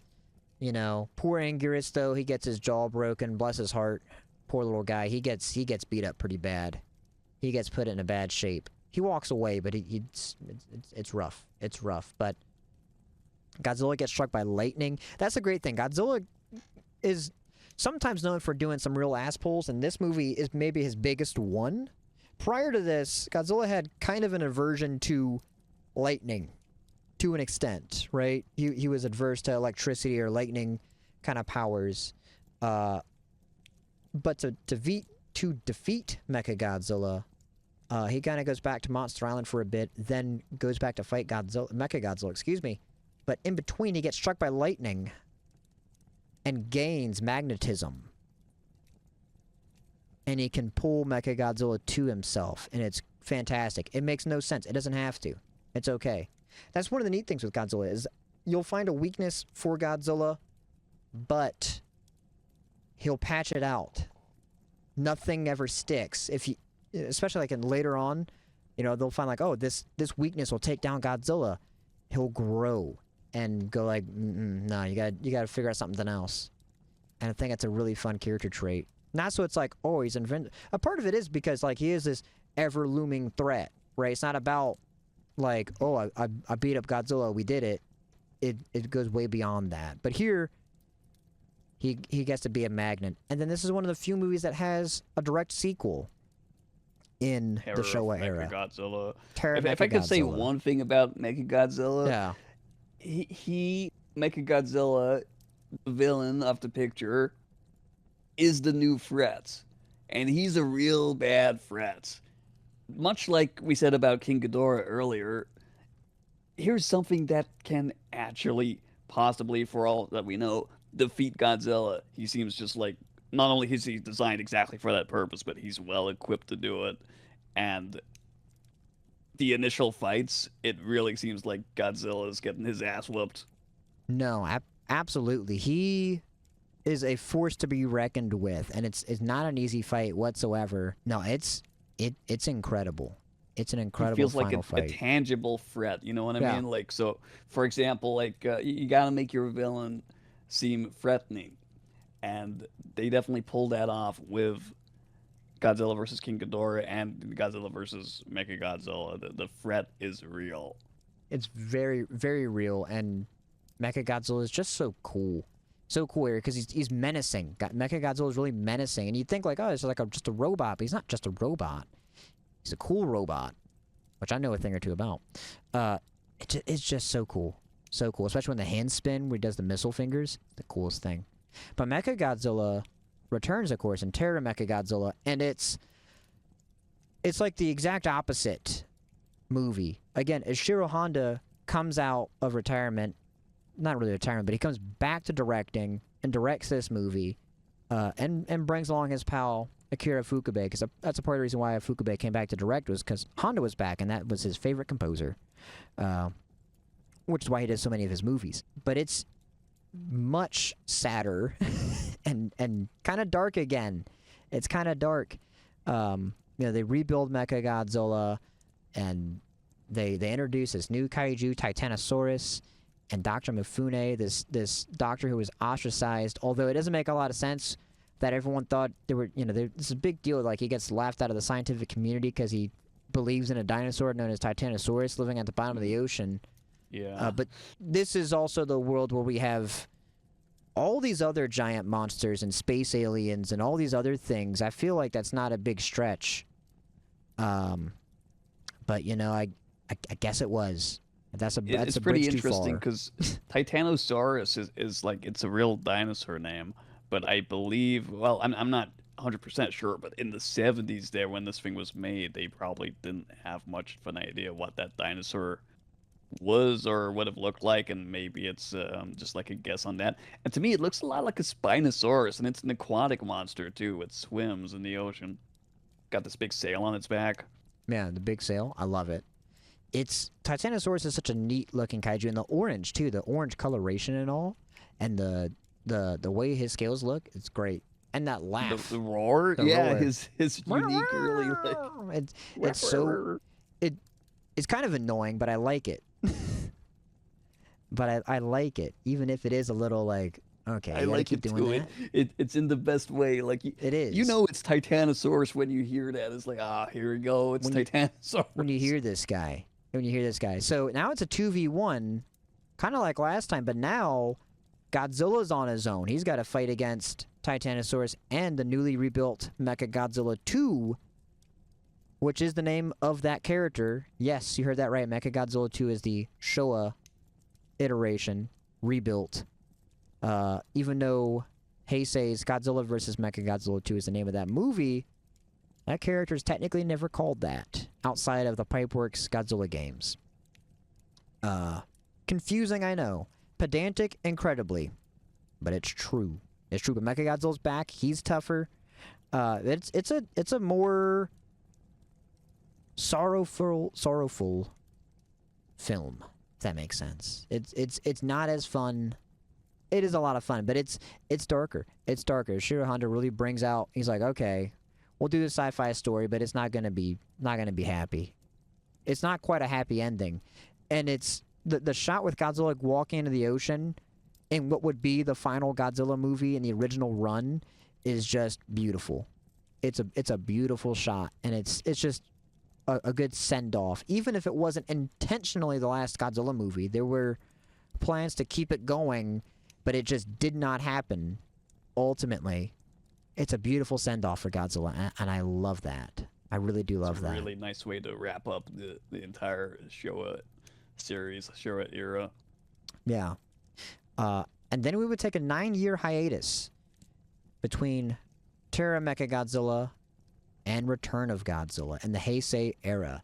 This is kind of an interesting reboot, wherein they retcon all the other Godzilla movies except for the original. And Godzilla had not been seen in 30 years since 54. And it's a nice take. I like the Heisei era. And they also, like I said, keep it more concise. There's multiple characters that carry throughout the movies. Miki Sagusa, who's a psychic, is seen through most all of them except for Return. None of the characters, funnily enough, in Return of Godzilla actually show back up or are referenced at all. But that's okay, although I do love that movie. But Return going of forward... Godzilla is something like you could call it like a reboot because Godzilla's back, but he doesn't fight another monster. It's just Godzilla's showing up again, and the humans do have some like counter weapon, which is a little bit similar to a Mechagodzilla type thing. It's like a super flying jet airplane, I guess I'd call it. Yes, Super X is this crazy flying tank thing that's a real pain in the ass to fight in the games.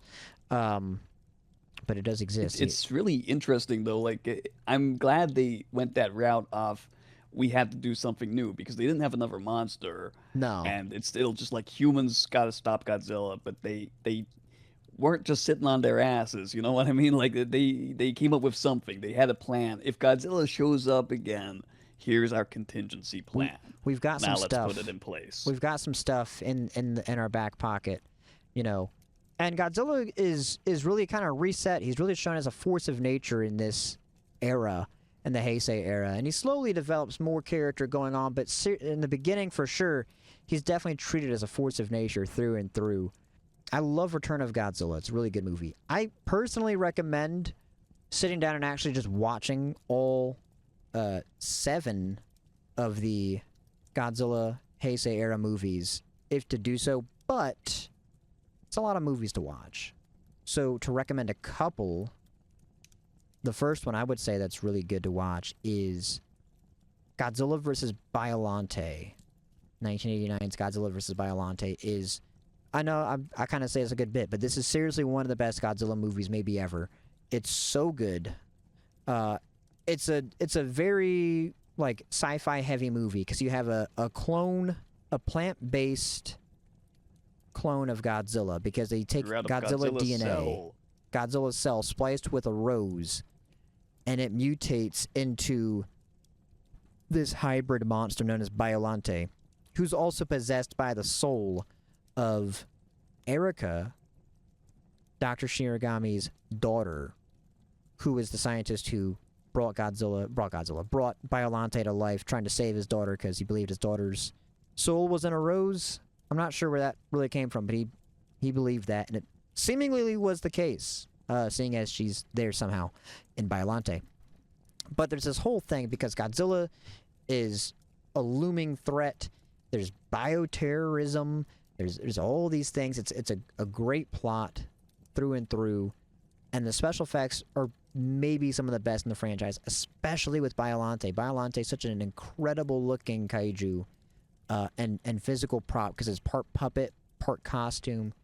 I want to say I think it was 40 wires used to manipulate Biollante with multiple tendrils and the big head and all these pieces moving. It's really a spectacle. Really a spectacle. It's one of the few times Godzilla gets partially eaten. True. Godzilla does kind of get gobbled up a little bit, but he gets his way out pretty quick. If you're a fan of Little Shop of Horrors, this one doesn't sing, but it's a big plant. Big plant full show. But Godzilla is still, even though there's Biollante, Godzilla is really the big threat here still, and that's mainly the focus is still on Godzilla, which I love. It's a great one. I can't recommend that one enough. It's a lot of fun. It's a good. I want to say it's super campy. It's got some moments for sure, that are fun and lighthearted, but it's got more serious stuff, and they take it serious. The threat's taken serious with Godzilla. It's not like a joke. Like, okay, if we don't do this, like, we're SOL. I feel like the hardest pill to swallow with Godzilla versus Biollante might be the psychic link between that actress and Biollante. Yeah, Miki Sagusa, who's brought in. They introduce psychics into Godzilla, and it's like, you know what? Sure, why not at this point? They had to have like some way to link the monsters or connect the monsters to the humans in like a how do you talk to a monster kind of way, and this is how they went about that. Yeah, and I think it works well enough. It's in a world of disbelief, it's believable. They sell it and they don't overdo it. They don't overdo it here, so it works. It works. But it's one of my all-time favorites. Biollante is so good, so good. And then we have another one to highlight: Godzilla versus Mothra, not to be confused with Mothra versus Godzilla. Different title. I know. It's flipped. Okay? It's a pseudo remake of Mothra versus Godzilla, but a little bit different because they also ape Indiana Jones for like the first half of the movie. I personally would recommend even just watching Godzilla versus Mothra Showa and Godzilla versus Mothra Heisei. And then you can go and watch Rebirth of Mothra 1, 2, and then 3. Mothra, the queen insect, gets her own movies again. She gets her own franchise back, starting in the Heisei era. She does. It's interesting. They spin it off after the Heisei Godzilla movies ended in '95 with Godzilla vs. Destroya. They did a small run of Rebirth of Mothra 1, 2, and 3, and they're neat. They're a little more lighthearted, but they're fun. But Mothra is the star of the show. There's no Godzilla whatsoever, though. King Ghidorah does show up at the end in Rebirth of Mothra 3. It's a fun little side tangent. And you get to see Batra. So Batra here is I would arguably say is the star of the show with Godzilla versus Mothra. Is an evil Mothra. It's a corrupted Mothra, so to speak. Anti-Mothra. Kind of like it's the anti-Mothra, who is fighting for the Earth as well, but doesn't care at all about humanity and the pollution, and wants to destroy those things to kind of restore the balance. And Mothra doesn't like that. Mothra wants to keep the peace. It's an interesting thing that, like, they call it Batra, but is it still a moth or is it a bat? It still kind of seems more like moth-like or insect-like to me. Definitely, I don't think there's any batness, so to speak, in the design. I'm not sure exactly the origin of the name Batra, as to what the connection there is exactly. But definitely still a moth. Definitely still a moth. And then Godzilla's also in the mix just to make things worse, Godzilla's also here. Then you get a fun team up where Mothra and Batra have to fight Godzilla, because neither of them can take him on alone, but together they just might. They just might. So it's an interesting one. I like Mothra, Godzilla vs. Mothra, but I definitely feel of the two movies, Mothra vs. Godzilla is definitely stronger in my own opinion. But it's also nice. You get a nice kind of guest starring appearance by Akira Takarada in Godzilla vs. Mothra, who was the star of the original Godzilla and plenty in the Showa era, also starred in Mothra vs. Godzilla. So it's nice to see him here return in Godzilla vs. Mothra. I guess we can lightly touch on Godzilla vs. Destroyer, because I feel like if I don't talk about that movie, people are going to be very upset. It's a great movie, but I don't recommend it to a first-time watcher, just because you need to have the connection, right? The emotional connection built up and the understanding of where we're at in the movies to fully appreciate that entry. It's fantastic. It's one of my all-time favorites. But you need to see the other movies. That's why I do suggest you watch, if you do want to do it, sit down and watch like a whole series. The Heisei era is a easy enough watch, and they're a little bit newer. They were done, in the 80s and 90s. So the effects, even in the 60s, they look fantastic. But they're, I guess, to some newer audiences, a little easier to digest, if that makes sense. They're cool looking. They're cool, very cool looking. Very easy on the eyes. They're still suits. They're still like guys in suits and some miniatures, but it's awesome. It's very striking. The art style, the art direction is, you kind of forget they're in suits sometimes. Yeah, they just look cool. Everything looks super cool. There's some complaints as well with the Heisei era where the kaiju fights get a little less physical and a little more beam battle, if that makes sense. Everyone has a beam going forward, which is cool, but I understand the complaint. I don't think it's fully there. There's still plenty of physicality, but Godzilla's different here. He's not doing fighting moves because it's just not Heisei Godzilla's character, if that makes sense. He's not one to do a slide kick. He's not one to throw punches and that sort of thing, or big kicks or anything like that. It's just, it wouldn't make sense at that point for Godzilla. Godzilla's portrayed differently here, and that's okay. Yeah, but they definitely feel like giant. They definitely feel like they're lumbering and big, and are causing earthquakes as they go. They don't feel like they can just run at 50 miles an hour and do a jump kick or some wrestling moves or something like that. I feel like the movies are taken a little bit more seriously in that sense too, and you, the audience, then take them seriously as well. They do. They certainly are. And also, you said size. That's a very important thing to highlight. In the Heisei era, they scaled Godzilla higher. So, in the Showa era, Godzilla's about 50 meters tall, so about 164 feet. That's big. That's big. However, by the 80s, Tokyo's skyline and Japan's skyline in general had grown exponentially. So 50-meter tall Godzilla would look like a little kid almost. Would look very small. So they decided to make Godzilla 80 meters for the first two Heisei movies. But even that wasn't enough. So he gets powered up again and grows to 100 meters, which would be one of his biggest heights for a long time, and would stay that size. So they're definitely bigger. The only downside to that is the bigger Godzilla is, the smaller the sets have to be scaled. So you do lose some of the detail, because some of the Showa sets are insanely detailed. There's really high detail. And that's not to say that the Heisei era isn't detailed, but you do lose some of that. Just a bit. Just a bit. But there's some of my favorite movies. I do love them in there. They're really good ones. I think it's a good watch throughout. If you wanted to sit down and watch one series, I think it's a very digestible series to watch. And it's a little easier to take in, especially with the continuity and the connectivity between them. It's not too disjointed, if that makes sense. Next up, we have the Millennium Era. This was 99 to 2004. And it's interesting because, spoiler alert, I guess, for the last movie there, Destroyer, Godzilla dies. And Toho had decided to put Godzilla on hold, to let the American-produced Godzilla movie finally happen, because it had been in talks for a couple years. They'd been in planning, and they said, we're gonna step back. Godzilla's gonna be done for the time being, and we're gonna let Hollywood do it.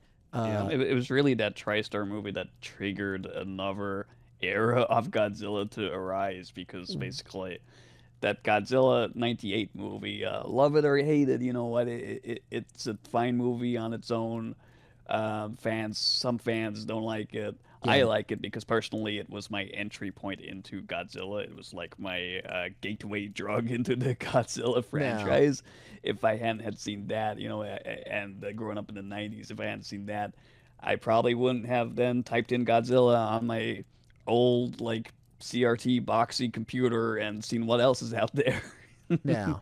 So And there was a lot out there, and so I'm glad, I'm thankful that movie did get made. You're right though. Like the Godzilla versus Destroyer has that iconic burning Godzilla, and everybody, I think, knows through osmosis the image of burning Godzilla. He was even in like one of the newer legendary pictures. He also goes through like a burning meltdown phase because no. he's a nuclear bomb, right? He's the atomic bomb, so he melts down. But there's a reason that movie's at the end of the Heisei era. Heisei era. It's at the end of the Heisei era because it's the end. Yeah, absolutely. So it's a very good capstone. 98 comes out. Uh, will be nice, and it wasn't well received. Wasn't well received by many people, although it was commercially successful. It did quickly spark a reaction, and we immediately got Godzilla 2000 in 1999. A year later, and this is a good one. This is a really good movie. This is a movie where it's kind of, I feel like, a little bit of everything when it comes to Godzilla. You have a good characterization of Godzilla where he's again kind of the force in nature, you know, where he's got his own agenda and he doesn't quite like humanity, and they certainly don't like him. But at the same time, you know, he's not like this evil threat. He's not evil in any sense of the word, but has his own agenda he's got to do. He's doing his own thing. And you get an extraterrestrial threat in the form of an ancient UFO that's reawoken by people. It's very, very mysterious. It's very like almost like a Cloverfield type of mystery there. that like unfolds. I do love that aspect of the movie, and with that as well, you get this great. We talked about Godzilla being kind of treated like a force of nature. Here, I think it's the most they've ever done it because they have the Godzilla Prediction Network, and they're like storm chasers, but for Godzilla. Oh yes, that is an awesome take. It's really fun to watch. It's also you get really good shots of them chasing down Godzilla and looking at their radar. Where's Godzilla going? We got to go that way. We got to Yeah, speed up and follow Godzilla and capture him for footage so we can do our reports. yeah. It's great composition. You know, inserting him into scenes, and then, uh, having that footage there. A little bit shaky CG because that was still, I mean, not early, but still kind of early CG, especially for Toho. They were getting they're getting their footing in there. But it's neat to see Godzilla treated that way because it's never really been done again, and I'd love to see that concept brought back. And it's a new design of the suit. Yes, it's a very striking and somewhat controversial design at the time because Mirai Goji, that's one thing we didn't explain either. So Godzilla has many different looks, many different designs, and each of them have like a fan name. They're not official names technically anymore, or in general, they really never were. And usually it's a part of the movie that he's in, and then Goji as the suffix, which is of course Gojira is his name in Japanese. So for Godzilla 2000, he's known as Mirai Goji.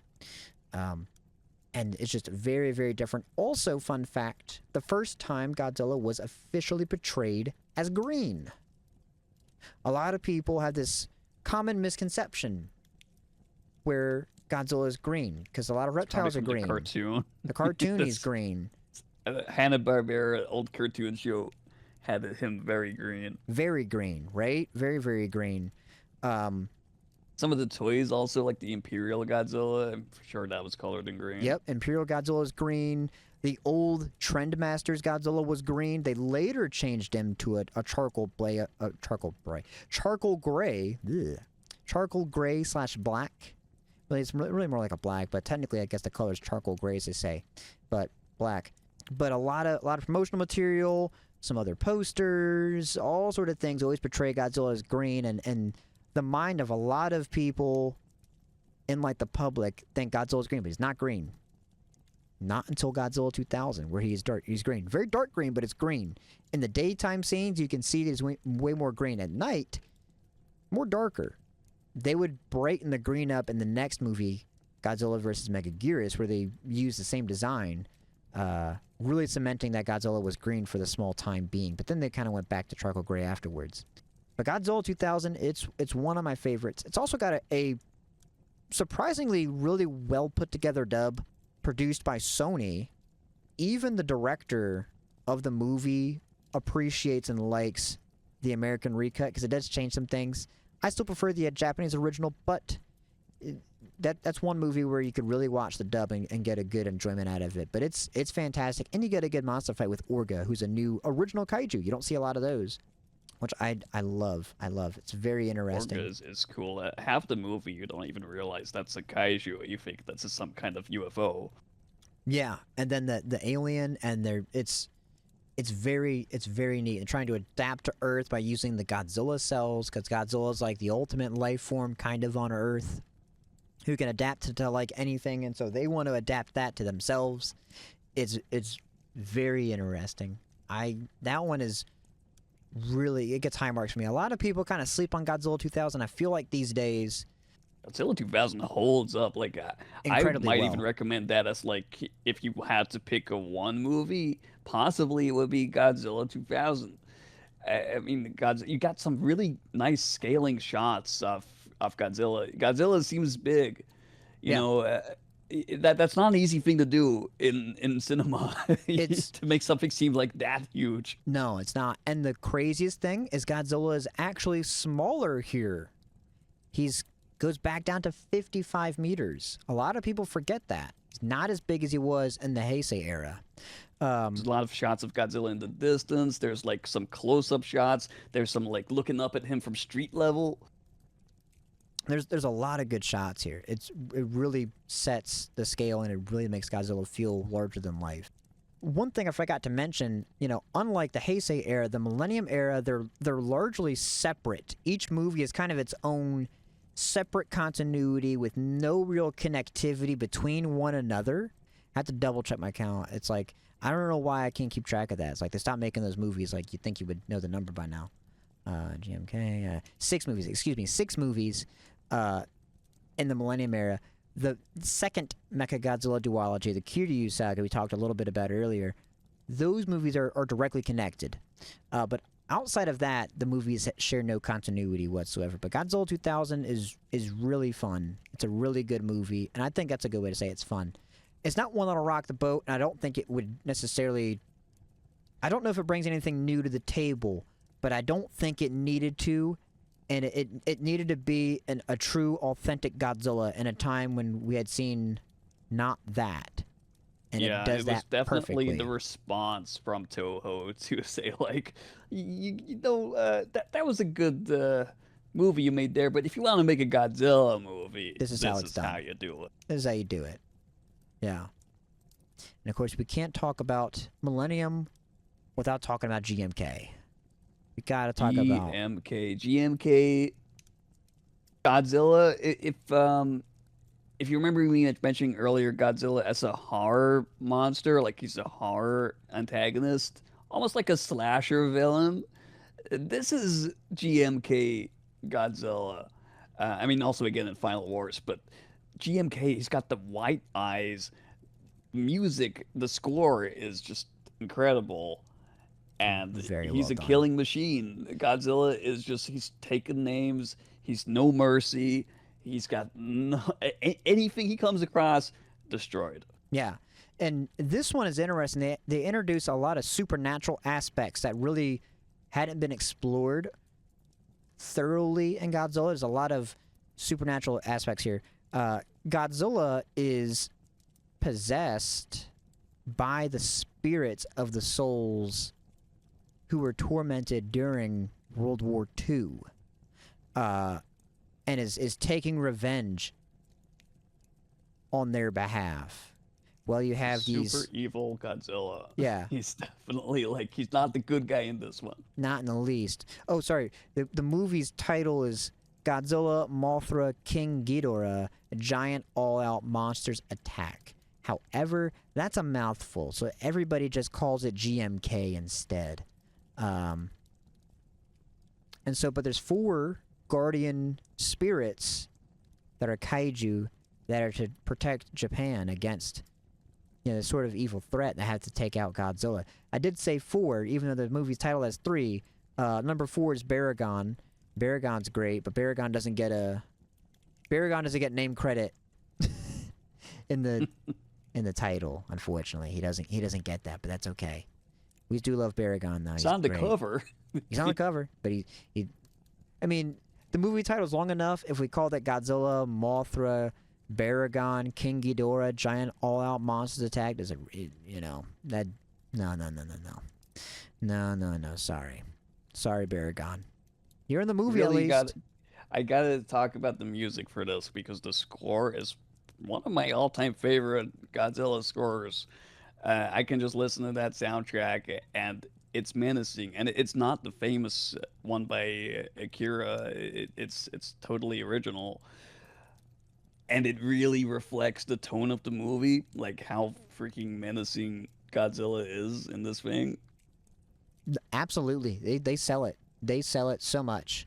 Got Fukube's theme does show up at the very, very end, but otherwise it's not heard throughout the movie. But the score works really well.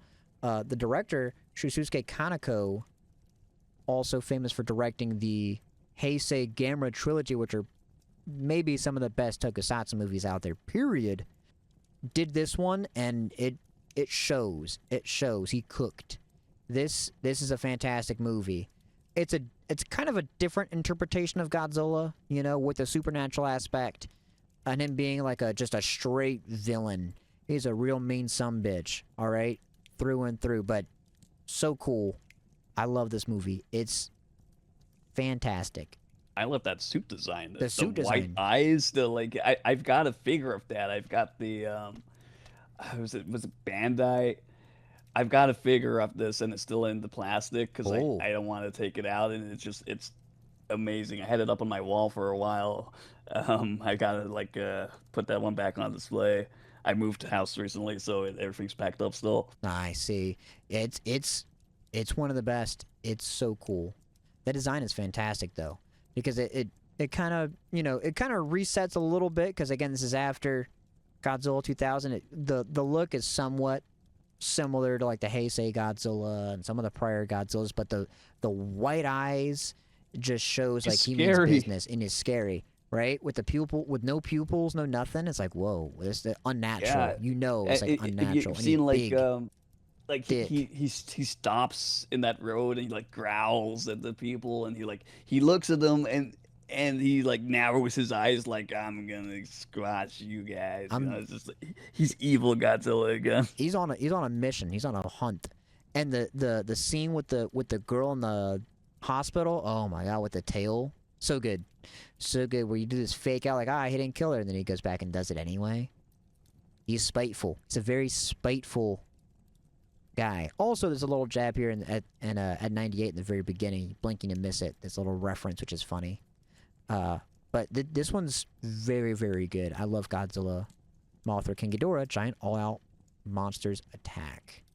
I guess special mention to Final Wars. It's a movie Final of all Wars. time. You cannot avoid Final Wars. Final Wars, it's a Godzilla mess. was on a rampage in GMK. Godzilla's even on a bigger rampage in Final Wars. Yeah. He's gonna go out like the Terminator, and he's got like a list of all the kaiju. Not literally, but like, you know, you see pretty much almost every kaiju featured in Godzilla to this point, and Godzilla is just gonna obliterate all of them. You know, a lot of the fights are pretty short because there's that many monsters, and he's Godzilla going fighting around the world. Pretty much, you know, because zillions come back. You know, aliens show up and they take control of all of Earth's monsters except Godzilla, and so Godzilla has to go and fight them all. It's neat, but it's a mess. It was the 50th anniversary project, so they had as many kaiju as they could into one movie, and it shows, but it's a little bit all over the place. It's a lot of fun. If you really want a, like, crazy, fun movie, that's If you want one. to crack a beer and watch Godzilla or 12. wreck stuff, yes, or 12. Uh, This is the movie. It's a wild ride. It's a wild ride. It's a lot of fun. I don't know. And he destroys the 98 Godzilla. He does fight the American Godzilla. To the tune of Sum 41, We're all to Sum blame. 41, the band. It's really We're all sick. to blame. It's the most incredible scene. It made me a fan of that song just from that one Same. little snippet. Same. I was like, this is so cool. It's over the top, but it's a lot of fun. It's also very, very, like- Matrix. Yeah, it's very like year 2000, I was going to say. It's very Matrix with the fight scenes. There's a lot of human fight scenes. Godzilla is in it for sure, but there's a lot of human stuff. There's a lot of with the mutant guys on Earth, and they're doing all this like Got trench martial coats, arts they've got fighting, motorcycles. motorcycle chase scenes, and all these things. Like it's a big movie. I don't know if it fully lands, if that makes sense. I do like it, but it is a bit messy. But it is fun. It is definitely fun.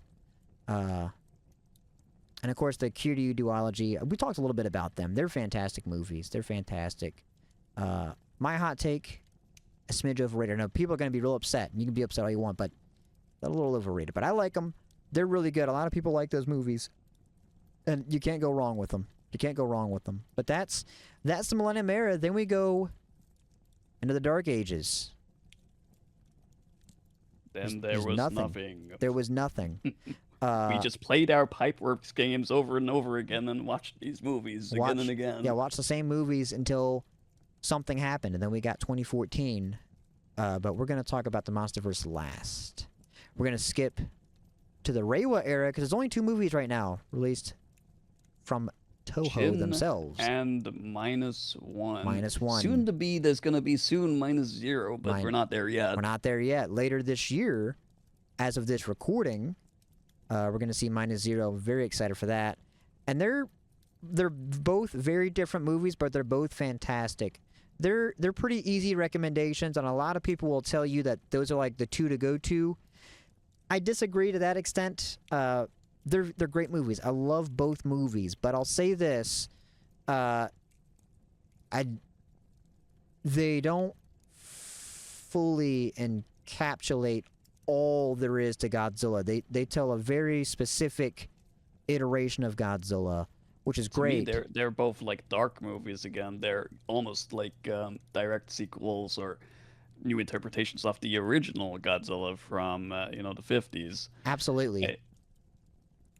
It's very like war centric. At least -1 is very like in the wartime era, Yeah. and Shin is just like, I don't even know how to describe Shin, but like radiation is bad and nuclear destruction representation via the Yeah. monster.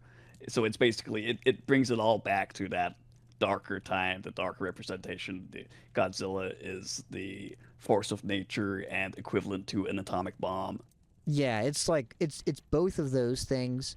Shin Godzilla, much like 54, being kind of a response to nuclear testing and the Lucky Dragon number 5 incident, Bikini Atoll, Shin Godzilla is a rather direct response to the Fukushima disaster, the earthquake and all of that transpired, and the nuclear power plant, all of those things, and the government's response or their lack thereof.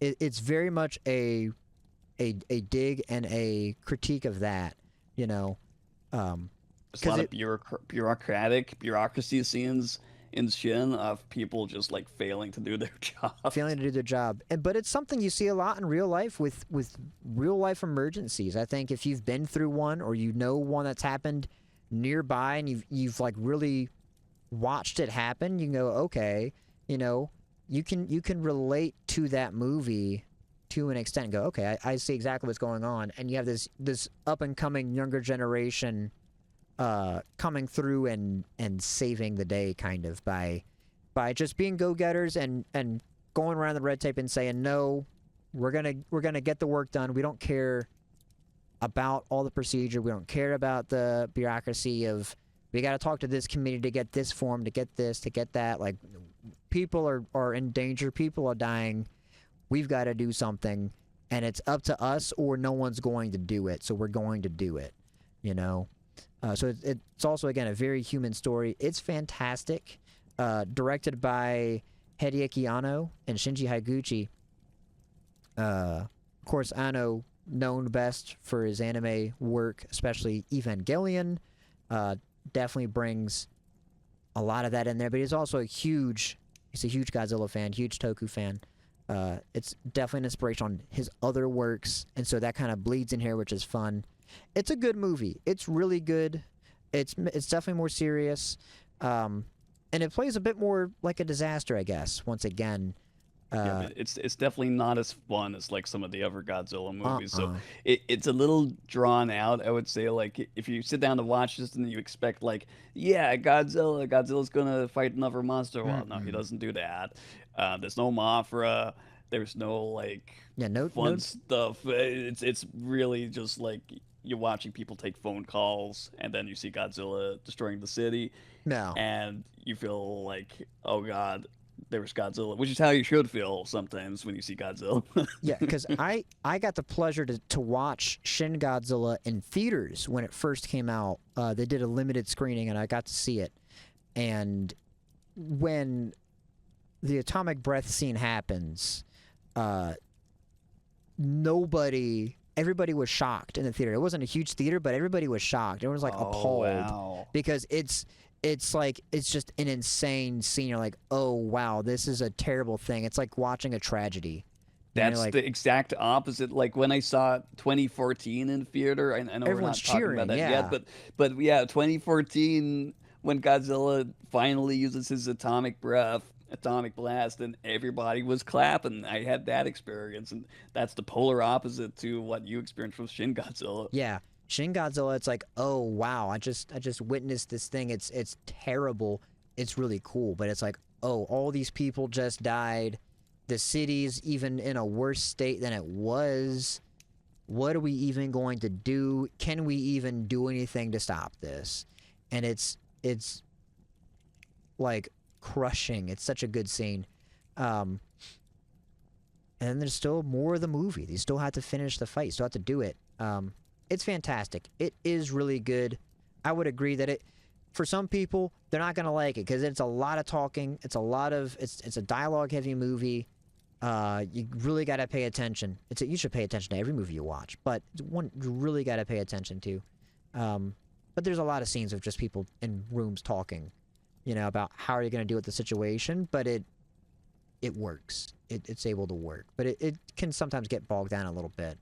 And I guess the opposite can be said for, not a complete opposite, but the opposite can be said somewhat for -1, which I think at this point, that's probably the one Godzilla movie a lot of people have seen, because it's the one that really brought Godzilla back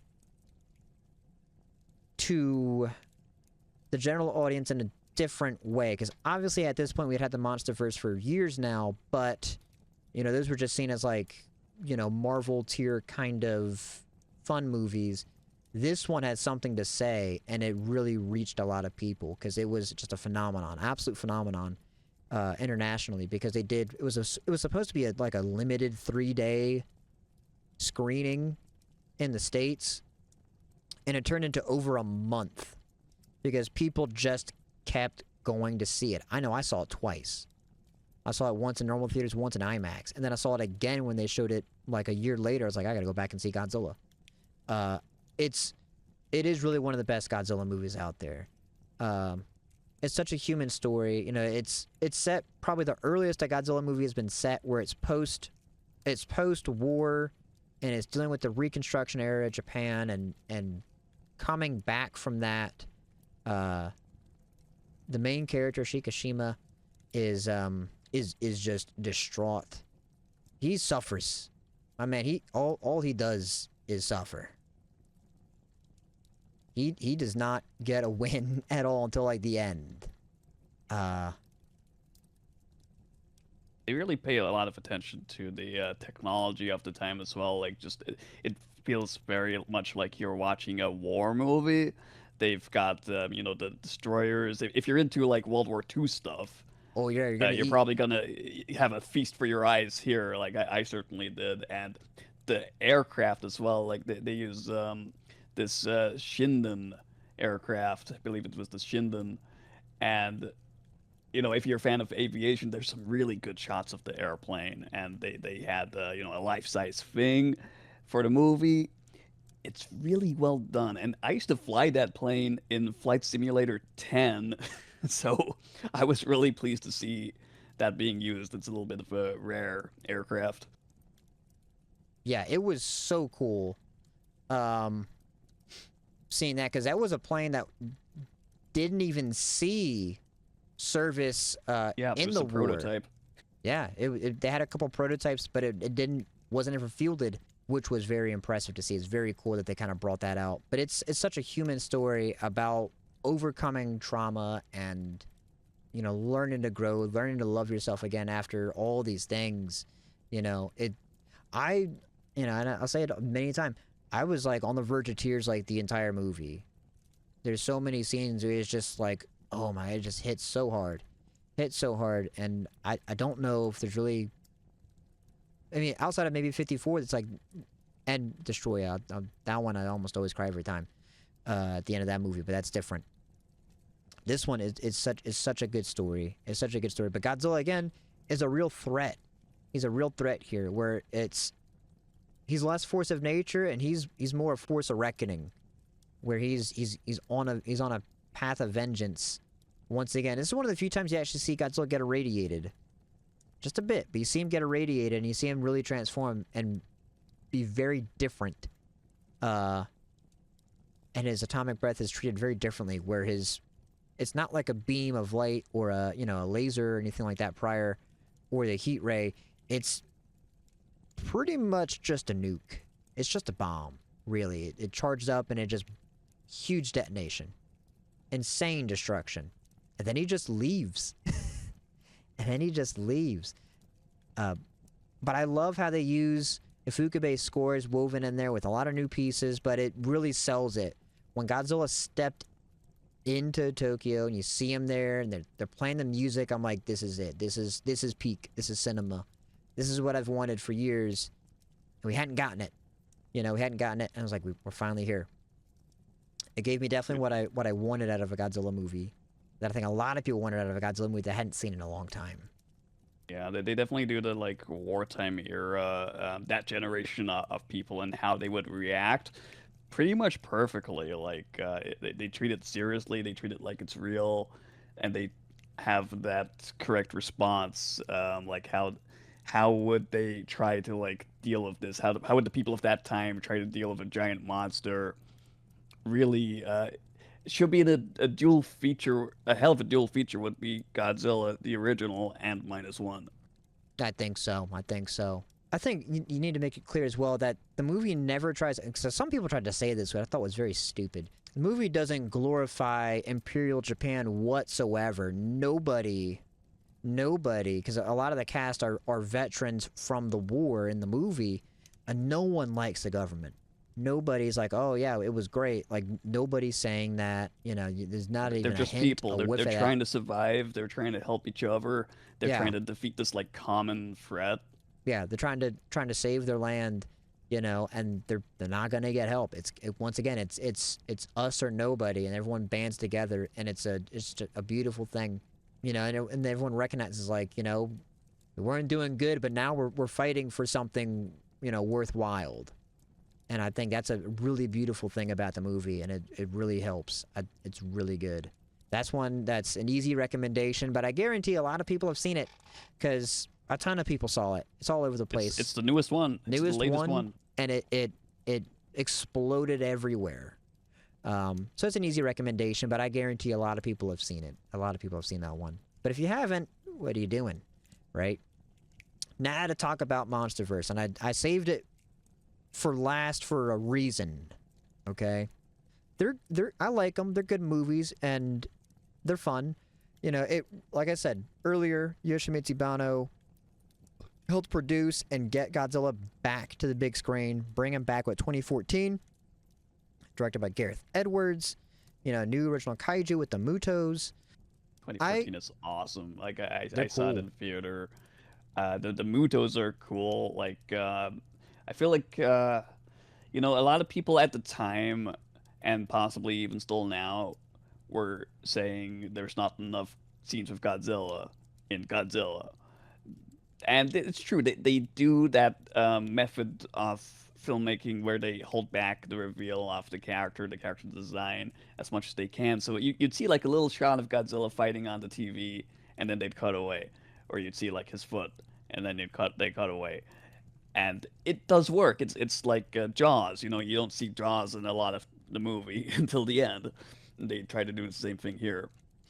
You know, and they do, but for me, it just feels like blue balls the entire time because they never deliver a really good scene with Godzilla. Not to mention the DVD and Blu-ray were terrible with the transfer. They fixed it allegedly. I haven't bought the new one, but it was literally too dark. You actually couldn't see the action very well, but there wasn't much of it. Godzilla has about, I want to say somewhere about 6 minutes of screen time in the movie, which isn't a lot. It's just at the end. It's like the final It's climax. pretty much just the end. My biggest issue is the plot doesn't have anything to do with Godzilla. Much like the plot is a human plot. You know, I agree with you there. Like I got a little tired of Bryan Cranston's his character's son in the movie. Yeah. He's like this army guy, and he's got his wife who's a nurse, and he's trying to like get his family together. But he's also like he's the only one who can do know it. the secret because he like studied his dad's he studied his dad Bryan Cranston's work, and his father Bryan Cranston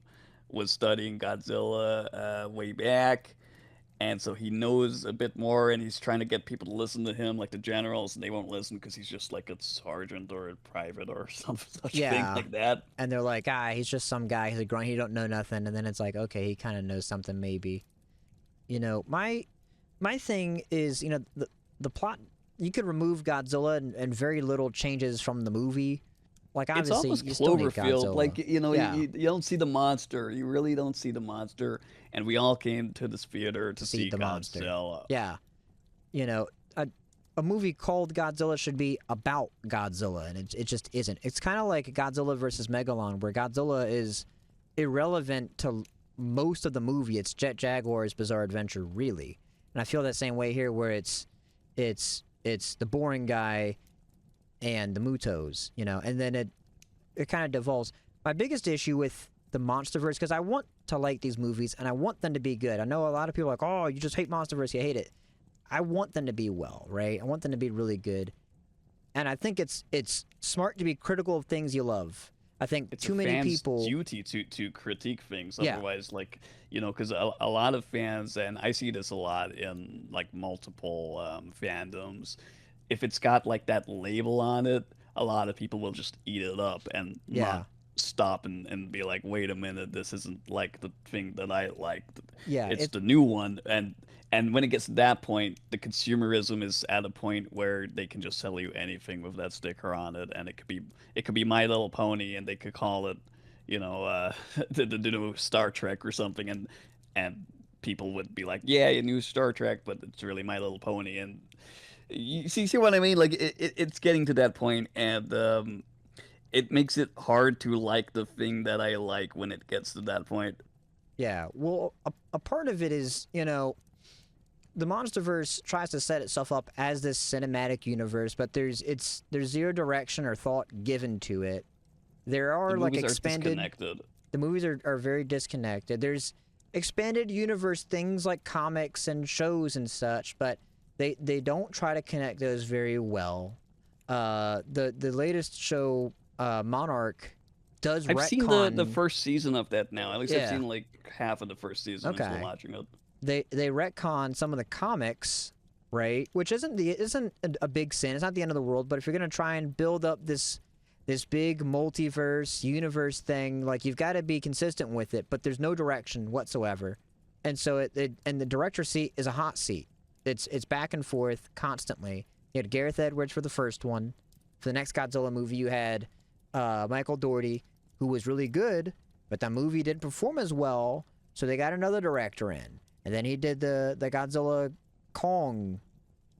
He did the first two, right? So at least he got two movies, which are both all right in their own way, but he doesn't... That's where it starts to go downhill for me.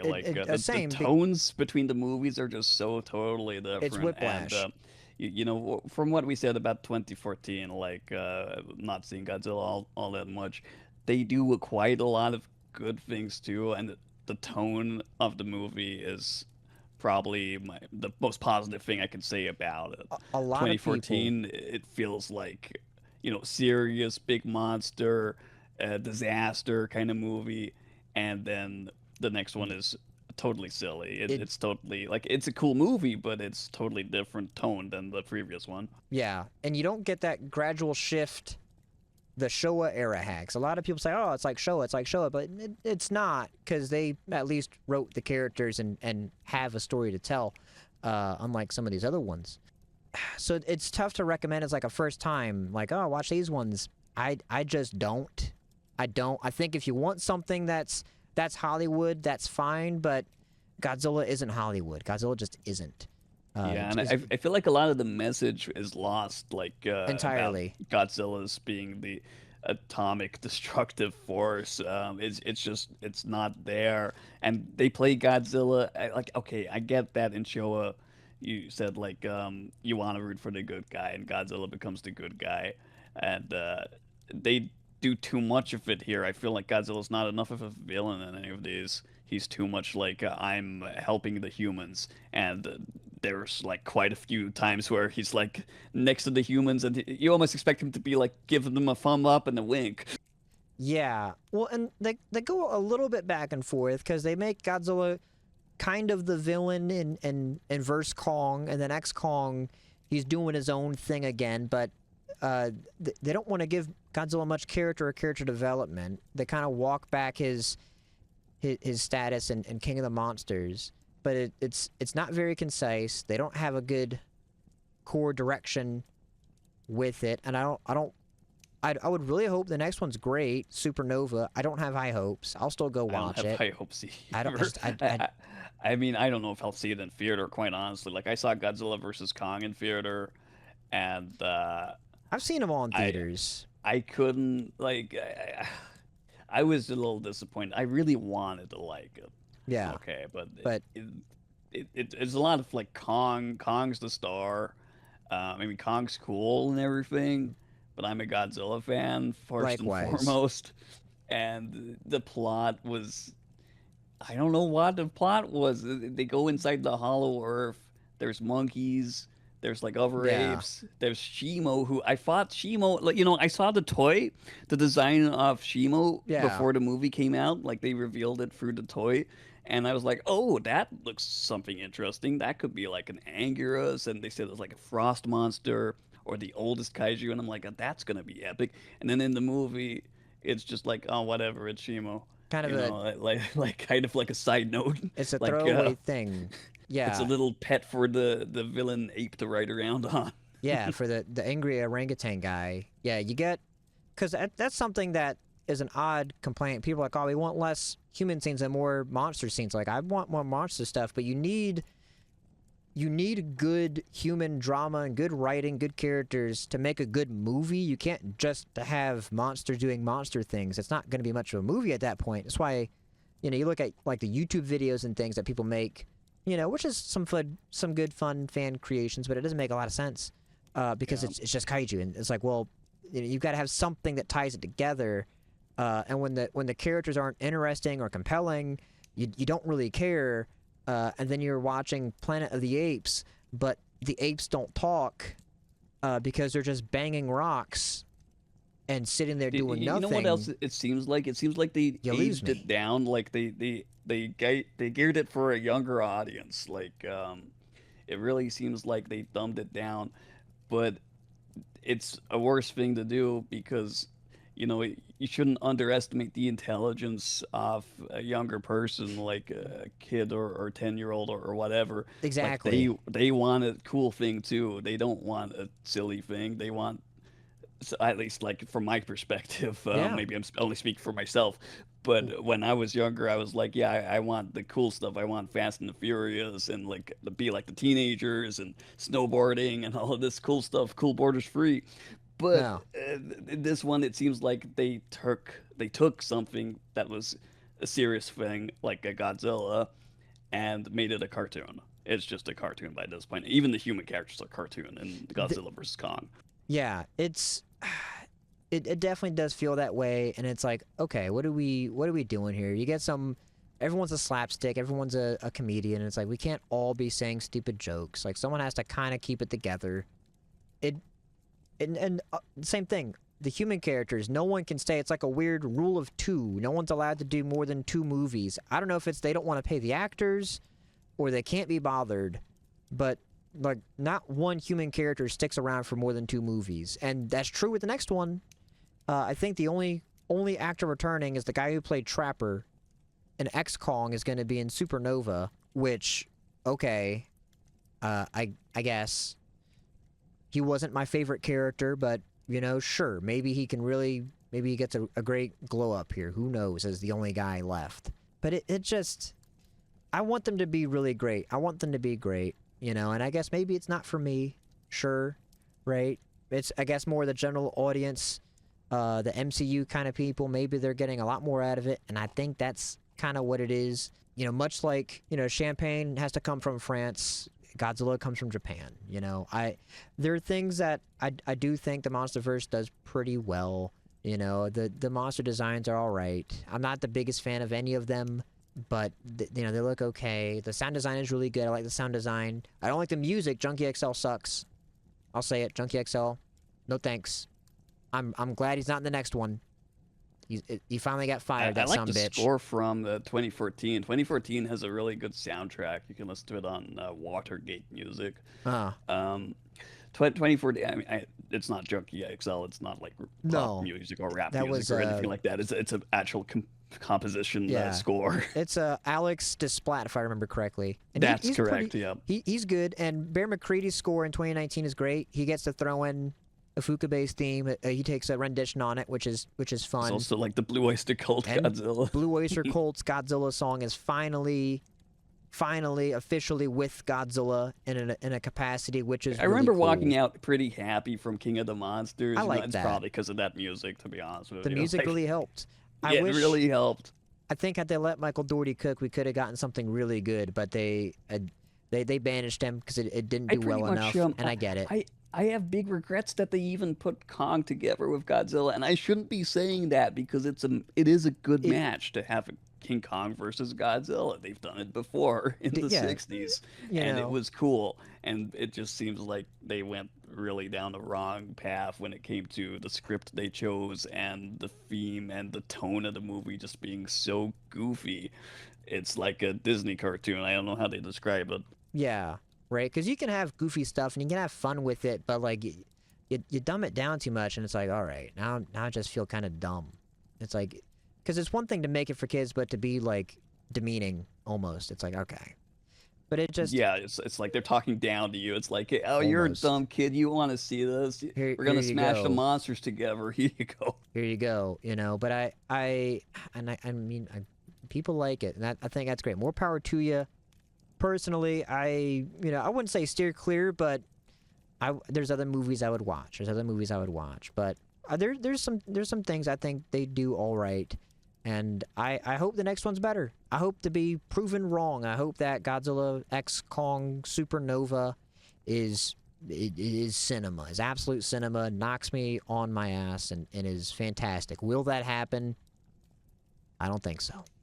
I don't think so. Well, we're at the end of the timeline. That's it. We're caught up to Godzilla. Uh, Well, there's one movie that we forgot to talk about, and that's '98 Godzilla, the first American attempt. Uh, it's rough.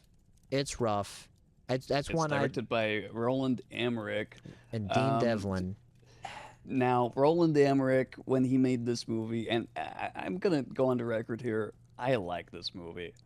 I have I like fondness it. for it. I don't know if I'd say I, I like it, but I am I'm a fond of it. crazy person who actually likes this, but I'm gonna say it's most likely because of my big nostalgia. Yeah. I went to see it in the theater, and when I was coming back from the theater, the whole car ride back, I was just imagining like Godzilla stomping through the streets, and then they made that cartoon show, and it Cartoon had a was cool really good. soundtrack. It had oh well, maybe I shouldn't say it's so cool anymore. It had P Blech. Diddy on the Yeah. soundtrack. Oof.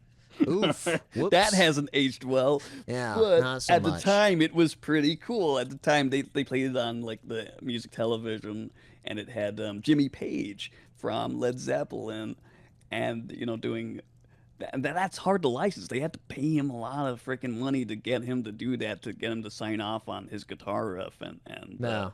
put it back in. Zeppelin have always been like that. They never really like to have their music in trailers or movies or stuff like that super much. I mean, it showed up in four, but I mean, I digress. Yeah. Anyway, it was a cool phenomenon at the time. It was a blockbuster through and through.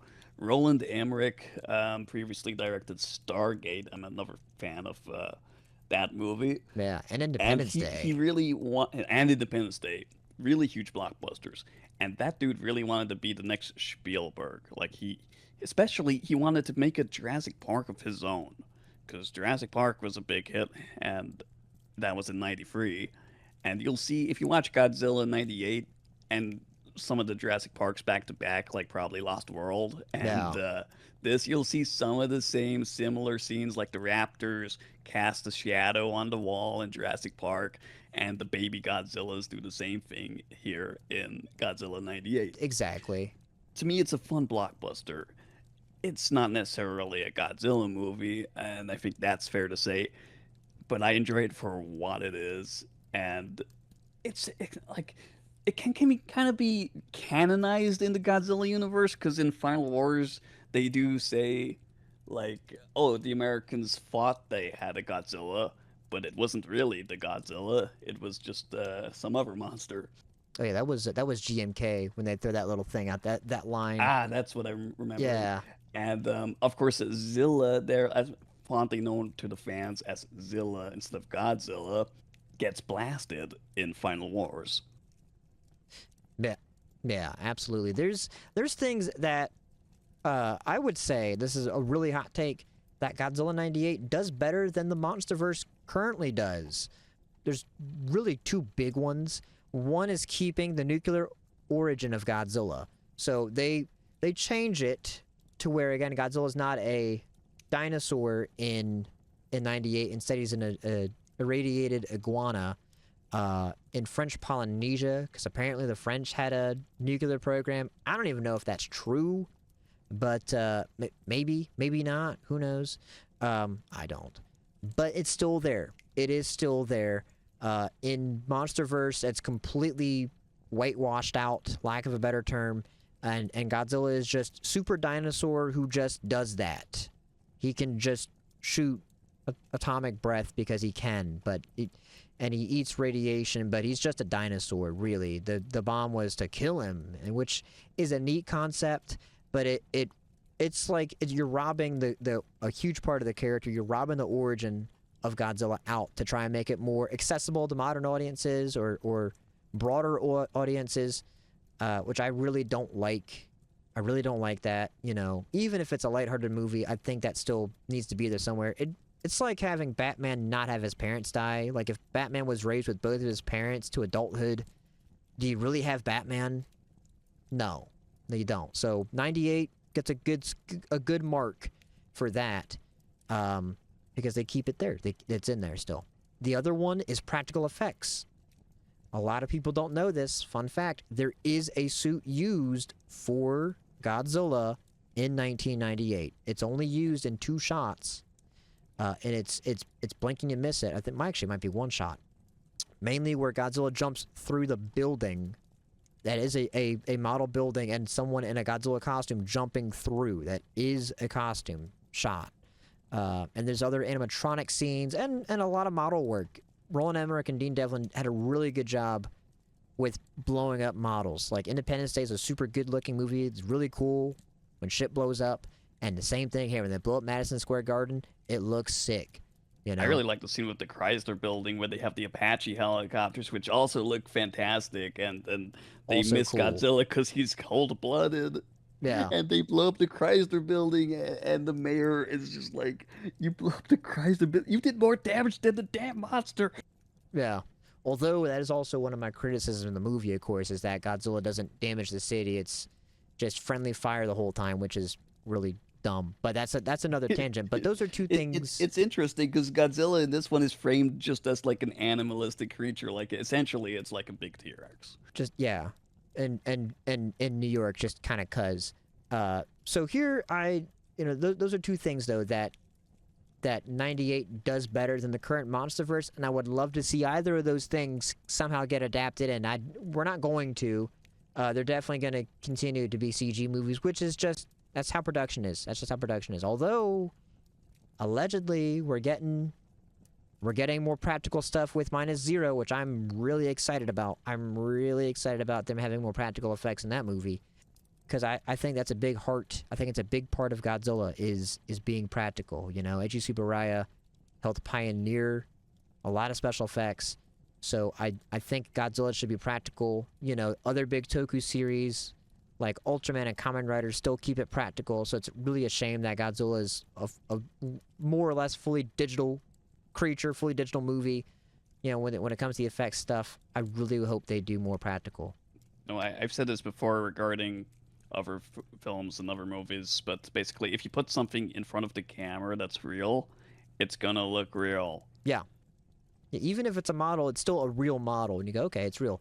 You know, the CG, and especially with like the modern CG, it just doesn't look nearly as well. It's definitely degraded. I There's say some that a things lot that look about really the good. Terminator. Like Terminator 1 with the endoskeleton scenes looks incredible, and then the CG Terminators later on, I'm just like, eh. Yeah, like T2 is insane. It's mind-blowing stuff with like the T1000, but you get, you know, later on, like, not so much. You know, so Jurassic Park, same way. Jurassic Park's the same exact way. And I think Godzilla's kind of a similar way, where like 98 looks like the effects do look good. Even the digital effects look really well, partially because it's dark and they do a good job hiding the monster, so you don't really see Godzilla that much. But when you do see him, it does look all right. You know, I wouldn't say that the MonsterVerse looks cheap or cheesy, but it almost looks like a video game. You know, with especially the lights, it's like it almost the more recent ones, the Godzilla X Kong vs Kong movies. I remember the new design of Godzilla was Not a hard pill to swallow because he's like, the you know, I don't mean to be fat shaming, but he's a chunky Godzilla. He's a big yeah, guy. he lost all his weight. They put Godzilla on Ozempic. They put him on Ozempic and said, "Here you go," and painted him pink.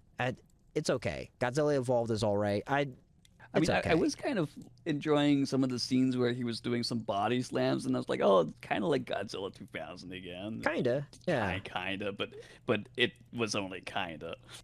Kinda, you know? I mean, the whole them fighting all the Kongs should have been really cool, but it's like, okay, it's just kind of a mess. And at that point in the movie, I'm like, Yeah. all right. And this should be like the big scene. It should be the really Yeah, big. the big climax. I remember that point when I was in the theater, and It's like, I don't care. I was like, you know, I was kind of cringing through it, man. I was like, you know, when you really try to want to like something and you just don't, Just but you're can't. like, I really, come on, it's almost there, you know, like you got potential, try harder. It's kind of Try cool. harder, movie. Yeah. And then you get the final scene in Rio de Janeiro where the big face-off happens. And, you know, I mean, look, it's not that kind of movie, but there's like a ton of collateral damage and there's just no consequence whatsoever. Everyone's like, oh, thanks, Godzilla, for killing that big ape guy. We can all go home now. And it's like, you just killed like the whole city. Like a bunch of people just died. And I'm pretty sure the people in that world are so okay with the monsters at this point They're just like, yep, Godzilla sleeps in the Coliseum. That's cool. It's cute, but it's like you just disturbed all this. It's like, okay, like a cat, and it is what it is. But that's that. But I want to end, I guess, on a high note. Let's, I guess, wrap this up. I reckon. Well, we talked about a lot of different movies, a lot of Godzilla. Prince, if you had to choose one Godzilla movie, one out of the whole lineup, to tell dear viewers, first-time watchers of Godzilla, what would that be? Well, Zilla, I've been thinking about that the entire time we've been having this discussion, and I was gonna say GMK, but I think now that we've talked about these things, I think I'm gonna rewind it a little bit to Godzilla 2000. Godzilla 2000 is just like a great introduction to the character. You really get the sense of scale. It's a terrifying Godzilla, but also a fun Godzilla. It's not too dark, but it's not too goofy. It's just the right balance, and the shots are incredible. And I really, really want to drive home the point about the scale, how important that is, because me, when I was younger, I had quite the imagination, so I could just listen to the soundtrack of the original Godzilla where they have the drums for Godzilla's footsteps and close my eyes and I could just imagine it walking past my house, stomping the houses on the other side of the street. And this movie, Godzilla 2000, made in 1999, really invokes that. It does. And you know, Prince, you read my mind, because that's the movie I've been thinking of this entire time as well. It's Godzilla 2000. And for multiple reasons, but I've got some others as well. Let me tell you, in my opinion, Godzilla 2000 is almost the perfect vertical slice of Godzilla, okay? When you look at the whole franchise, the whole 70-plus years of history, we've talked about a lot of Godzillas, a lot of different, introspectives, a lot of different interpretations, okay, of Godzilla. There's no one Godzilla, right? There's obviously Godzilla, but there's different takes on the character. And so it's tough if you tell somebody to go watch -1, right? And that's a great movie. If you watch -1 right after this, I'm so happy for you because you're buckling in for 2 hours of fantastic movie cinema experience. Here's the thing, though, right? You may not like a movie like Godzilla vs. King Ghidorah. You may not like a movie like Godzilla vs. Megalon, okay? Because it's tonally very different. It's a very different thing. Still Godzilla, but very, very different, okay? And vice versa, okay? You loved Godzilla vs. Gigan. Campy, it's fun. You got the big fights. You got it all there. You got all the pieces, right? It's a fun time. And then you go to watch a movie like Shin Godzilla and you fell asleep because Godzilla wasn't on screen enough and there's too much talking and not enough action, right? Or -1, it didn't resonate with you somehow because you're inhuman, I guess. You're kind of lost. Godzilla 2000 has it all. It has a good cast of characters. You have this nice found family with Shinoda and Ito there. They lost, he lost his wife. She lost her mother, and they have the reporter there who comes in, is trying to get the scoop on Godzilla, following them, and she kind of becomes a surrogate mother. So you have this great aspect, that great characterization. You have the stuff with the Godzilla Prediction Network. You have the government trying to track down and just kill Godzilla. You have all these different pieces. You have a great fight with Godzilla versus Orga. But you also have Godzilla as a force of nature, a force of good, kind of a force of evil at the end. He's taking out his frustration, too. He's a little bit of everything. You get Godzilla's theme, which is a very important part, too. I think you really need Godzilla's theme for it to truly be all-encompassing, right? You get all these bits. So you can walk away from Godzilla 2000 and resonate with one part of the movie. Like, okay, I like the fight. I wish I had more of that. Well, let me show you some of the Showa stuff. Let me show you some of the Heisei stuff. You're going to love this. Or you might love the next movie, Godzilla vs. Megaguirus.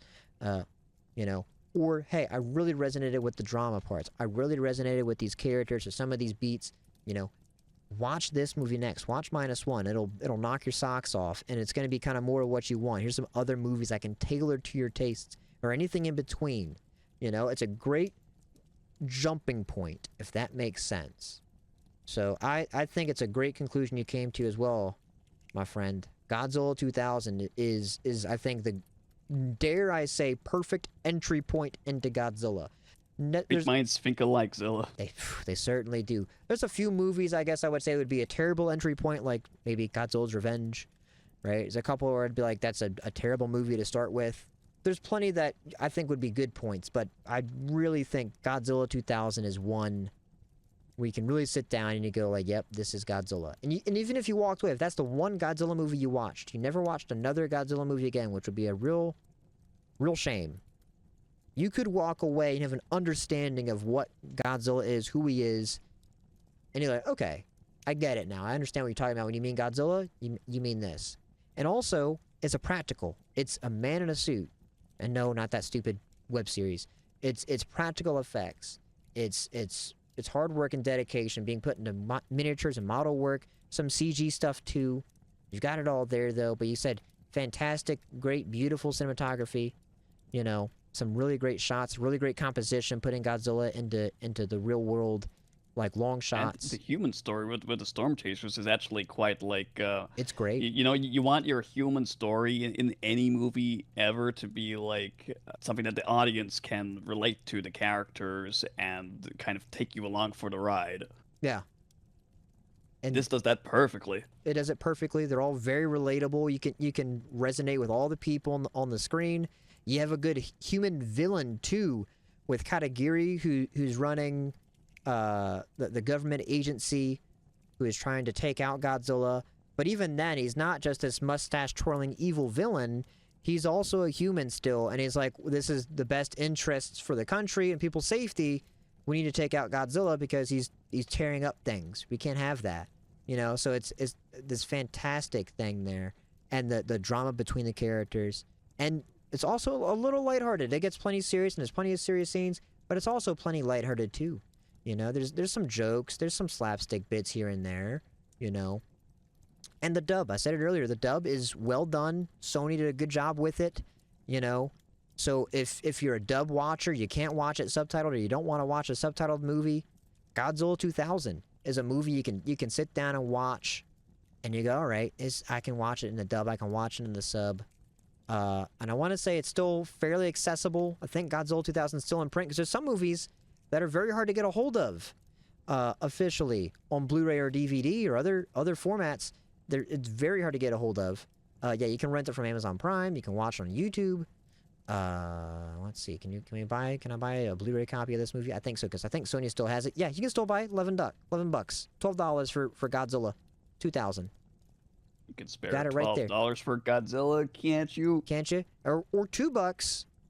$2 for Godzilla 2000, or $2-3 for Godzilla 2000 on YouTube, on all your platforms. I think Amazon Prime has it. You can watch it there. Go. You know, for rent. I'm not a big digital renter, but it's very accessible, because there's some movies that are upwards of like $100 or more for a copy because they're out of print. We need to fix that, but they can be tough to get a hold of. Not every movie is streaming. A lot of them are, which is great, but not all of them are. There's some change for Godzilla. Yeah, but Godzilla We'll 2000. destroy city for change. Yeah. But that's it. But If I could say one more thing, say it. watching Godzilla is cozy. It is very cozy. Watch it after work or after school. Get your favorite drink and just enjoy your evening. That's the best way to experience Godzilla, in my opinion. That's what I did back when I was in college. That's just when I first watched all of the Godzilla movies. I decided I'm going to watch all of them. And obviously there's more out now than there was then. But it was quite an enjoyable experience just to come home and relax, put the feet up, and go through one of these movies, one after the other. What's Godzilla gonna do this time? Let's see. What's gonna happen? You know it's gonna be a good time. You know it's gonna be a good time to get Godzilla on screen. You can't go wrong with them. Well, I think that's gonna wrap it up here though for this episode.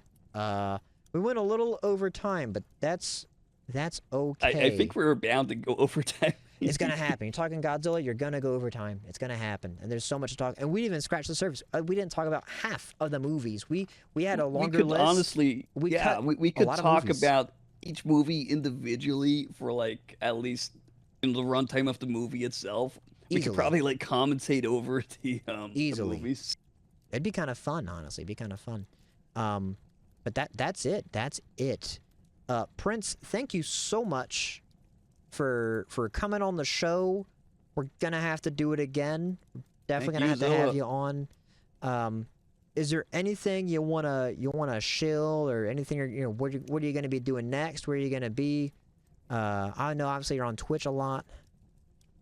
Yeah, so I'm still playing games on Twitch. I'm a Let's Player, and I just finished my series on Burnout 2: Point of Impact. I've been revisiting some of the games that I had when I was younger. So Ooh, they were like PlayStation 1 and 2 era games. I did a series recently on Driver Free also. My next series, I can't really put it in cement what it's going to be yet. I'm giving myself a little leeway there. But yeah, do come and hang out at twitch.tv/Prince Primeval, or you can find my YouTube channel, which has everything archived. It's the Primeval Zone. And I'm quite often hanging out in Zilla's Twitch channel as well. you sure are, and I truly appreciate you hanging out, man. I try to catch you, but it's tough. I'm usually out, usually working, but I do my best. I try my best. But thank you so much. That's gonna be it for episode 2 of the Zillamaster Show. Godzilla 101 here. Episode 3. At some point, We'll get there. we'll get there. We'll definitely get there.